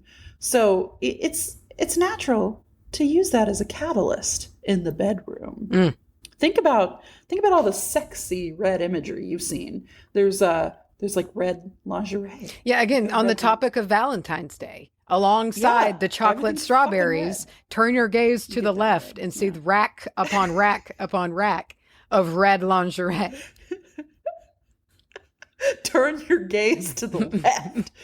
Red lipstick is huge, dude. Think about sex symbols throughout the years like Marilyn Monroe and Cleopatra. Yeah. They've made red lipstick a signature. And speaking of Marilyn Monroe and Cleopatra, there's another infamous, just I would say right up there with those two. Blake Lively said, "All I need is my Chanel dress, my Louboutins, and some red lipstick." Hey, and I think it's funny. All adds up to a lot of money, though. To a lot, yeah. That's what I'm saying. It's like all I need, not is water. My Chanel. Yeah, those small, inexpensive little things. These bubbles. Yeah. Red can slip past the associations of sweet love and of beautiful things, and it can slither right into the territory of scandalous. Oh. Listen, Mace, it's the red light district.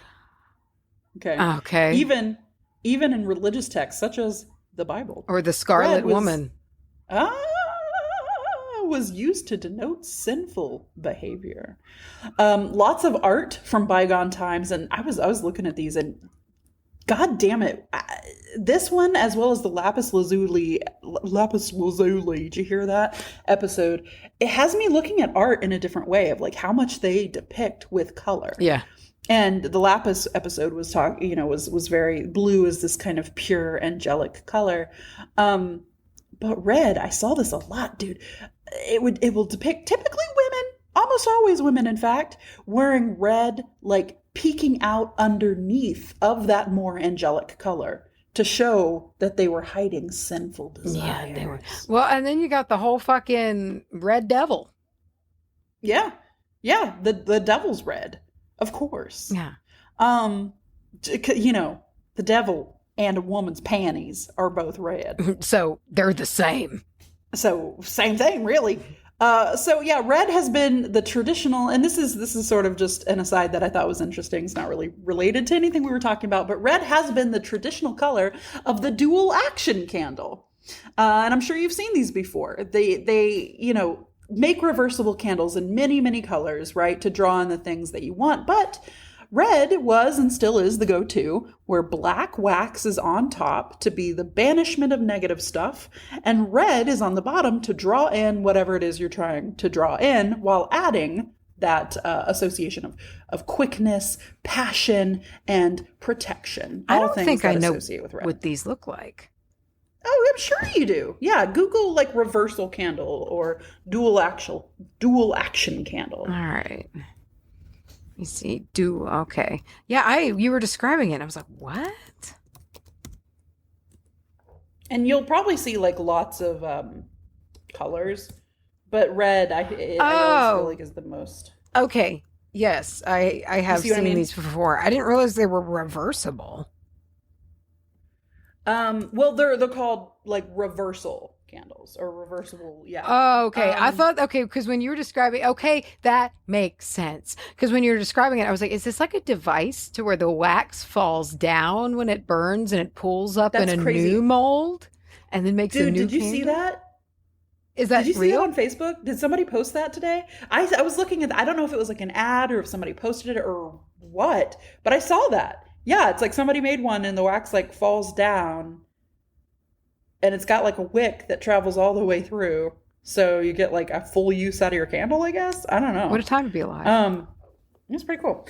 So the rest of what I have here is from Wikipedia, because these are the associations all kind of summed up here. So red can be associated with the number 1, which makes sense.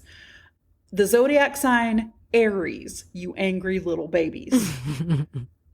And I say babies like with love, with so much love. The babies of the fire signs. Planets, let's see, Aries would be the baby. Leo's like the drunk, cool aunt. And Sag is just the cousin that may or may not be there. But if they're there, it's a time. It's a fucking party. Yeah. The planet is Mars. Element is fire. All of this making so much sense so far. The direction is south. The day is Tuesday. You also associate red with things like, the root chakra, passion, love, anger, hatred, war, dominance, and marriage. I love how that's just sort of after everything. Oh, great. Okay, sure. Fragrances that go along with this are cinnamon, cinnamon, dragon's blood, pine, Lit. blood pine. Awesome. The new movie. Basil, cayenne. You can associate these as well with rose, which makes sense, and tobacco. And if we're looking for a animal association, there's like a ton here, but the interesting ones were ant, badger, beetle, which seems disrespectful. Yeah, that does seem like a bit of a slap.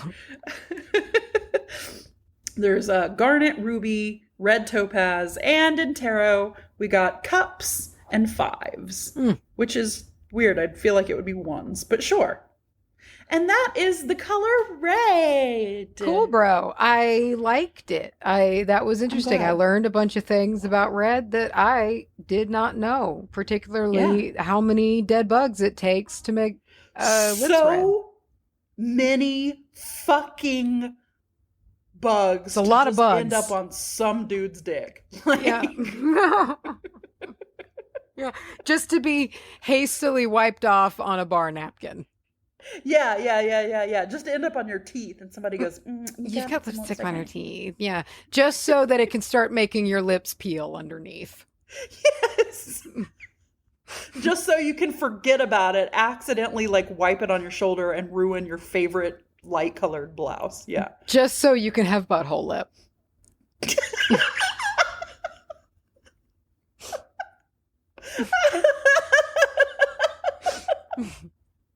You win. I'm out. We went a long way there. Wow. Yeah. I really couldn't think of anything else, man. My brain was starting to go down the like, how can I work in a diss to Jeffree Star, but I couldn't quite make it work. You know what I can make work? Something we've not made work in a while. Oh God. Big pipe and hot bolo review footage, man. Oh yeah. Why you sound disappointed? Oh, I don't know. I didn't know what I needed to prepare for. What'd you think? Today's review footage that we're gonna roll into is from Brawlberry, which is adorable. Big and also fan. You're doing strawberry, and that just seems to work. Oh. Brawlberry, and they've entitled this, "Can We Be Friends?" Dear Goddess, where has this podcast been my whole life? So full of great information that sinks in because it's just so damn fun listening to you two. Yeah. I have vowed to listen to every single episode starting at number 1. You ladies are absolute best thing to happen to me this month. Brawlberry. What a that was a very kind review. Yeah. Thank you. Listen, you're going to be regretting that vow around episode, 54 or so. I'm sure that you're going to want to skip one at some point when we just inevitably get on your nerves. Is that what happens? People are like, oh, shit, I love this podcast. And then you just burn out in like a fever and you just never come back. Actually, I can't stand either of them. And then they just go away. Laugh. Yeah. Or apparently make gagging noises one more time. Oh, man. Wow. Okay. What do we want to wrap up with? Do we have announcements? I think we put some announcements up top. We did. Just to reminding you, we have a very special Coven-wide Yule time live coming up at technically it's the morning of the 22nd, Thursday, at 2 a.m. in the morning. So but, overnight. Yeah. We mean Wednesday night. We mean Wednesday. Yeah. It's Yule night. Take that to mean what you will. And we'll do some Yule funsies. In fact, if you have an idea for some Yule funsies, pop them over on our Facebook, which is, of course, where you can come eat with us. Yes. At we haven't done this in a minute. I feel like the Witch Amateur Hour, and then you can join the coven, which is probably where that will be put, and there'll be a whole discussion about what people are going to be doing for Yule. Yeah. If you just want to look at our really good, our awesome, professionally edited photos of us holding microphones and talking about when our OnlyFans live streams are, you can do that at our Instagram at Witch Bitch Amateur Hour. It's the only one that's right. We've got a Twitter, but is that a thing anymore? I don't know. Bitch Hour. You can email us. You can email us things like your spooky stories. Make sure to put spooky in the title if you want them read on spooky episodes. You can do, if you are, like, say, you're an expert in something, or you've been working with a particular god or goddess, or, something like that. You feel like episode input. You can do that there. What else would you email us for? Hate mail? I don't know. We got an email address. We've gotten all kinds of stuff. We've gotten some footies. We've gotten hate mail. We've gotten it all over there at the wbahpodcast at gmail.com email address. Yeah. But no just wbahpodcast. Oh, whatever. Just clarification here. We have a Patreon that you can join up if you are interested in joining those bi-monthly. That means twice a month, right? Sometimes I get confused with that. Bi-monthly? I think bi-monthly. Twice a month. I think it's bi-monthly. We're doing one lives. before the 2 a.m. live. We're going to be doing one at 6 that night for patrons. And then there's also going to be another one that is going to be on Friday, the 30th at 7. So those happen for patrons, and it's like $5 tier, 2 lives a month. We get real silly. Oh yeah. And bonus episodes, that's pretty cool too. We have an OnlyFans where you can see us usually once we take a really long time to figure out how to do things. We're going to start broadcasting us recording these episodes. And the first half of this episode was indeed broadcasted to our group of guinea pigs. But then things out of our control happened. There was a bad storm, and Macy, a tree fell on your house? I don't know. My internet completely just went like, choo, done. Just exploded. Dead. Yeah. Which dead. normally wouldn't happen. Yeah. And up until that point, we had figured it out. We were making it work quite nicely. This is all to say, maybe sub to our OnlyFans.com/WBH podcast. We also have that P.O. box if you want a lilacer. Go fucking lilacer. That's P.O. Box 865, Canton, Texas 75103. You say 3. 3. Yeah, dude. That's it, man. This one, that wraps her up. This is a long boy. Yeah. Woof. And it's noon, almost 1 on the Wednesday it's supposed to come out. So I'm going to slam this together. Yeah. Get this out. And get this going. Thanks, guys, for joining. See y'all next week if you're good.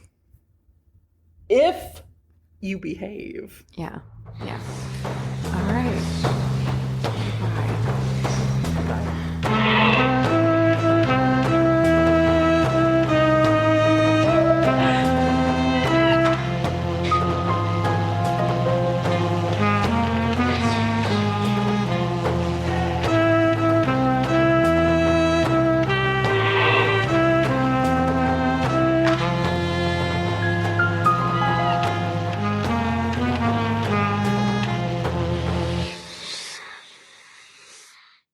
I just took the biggest drink of water.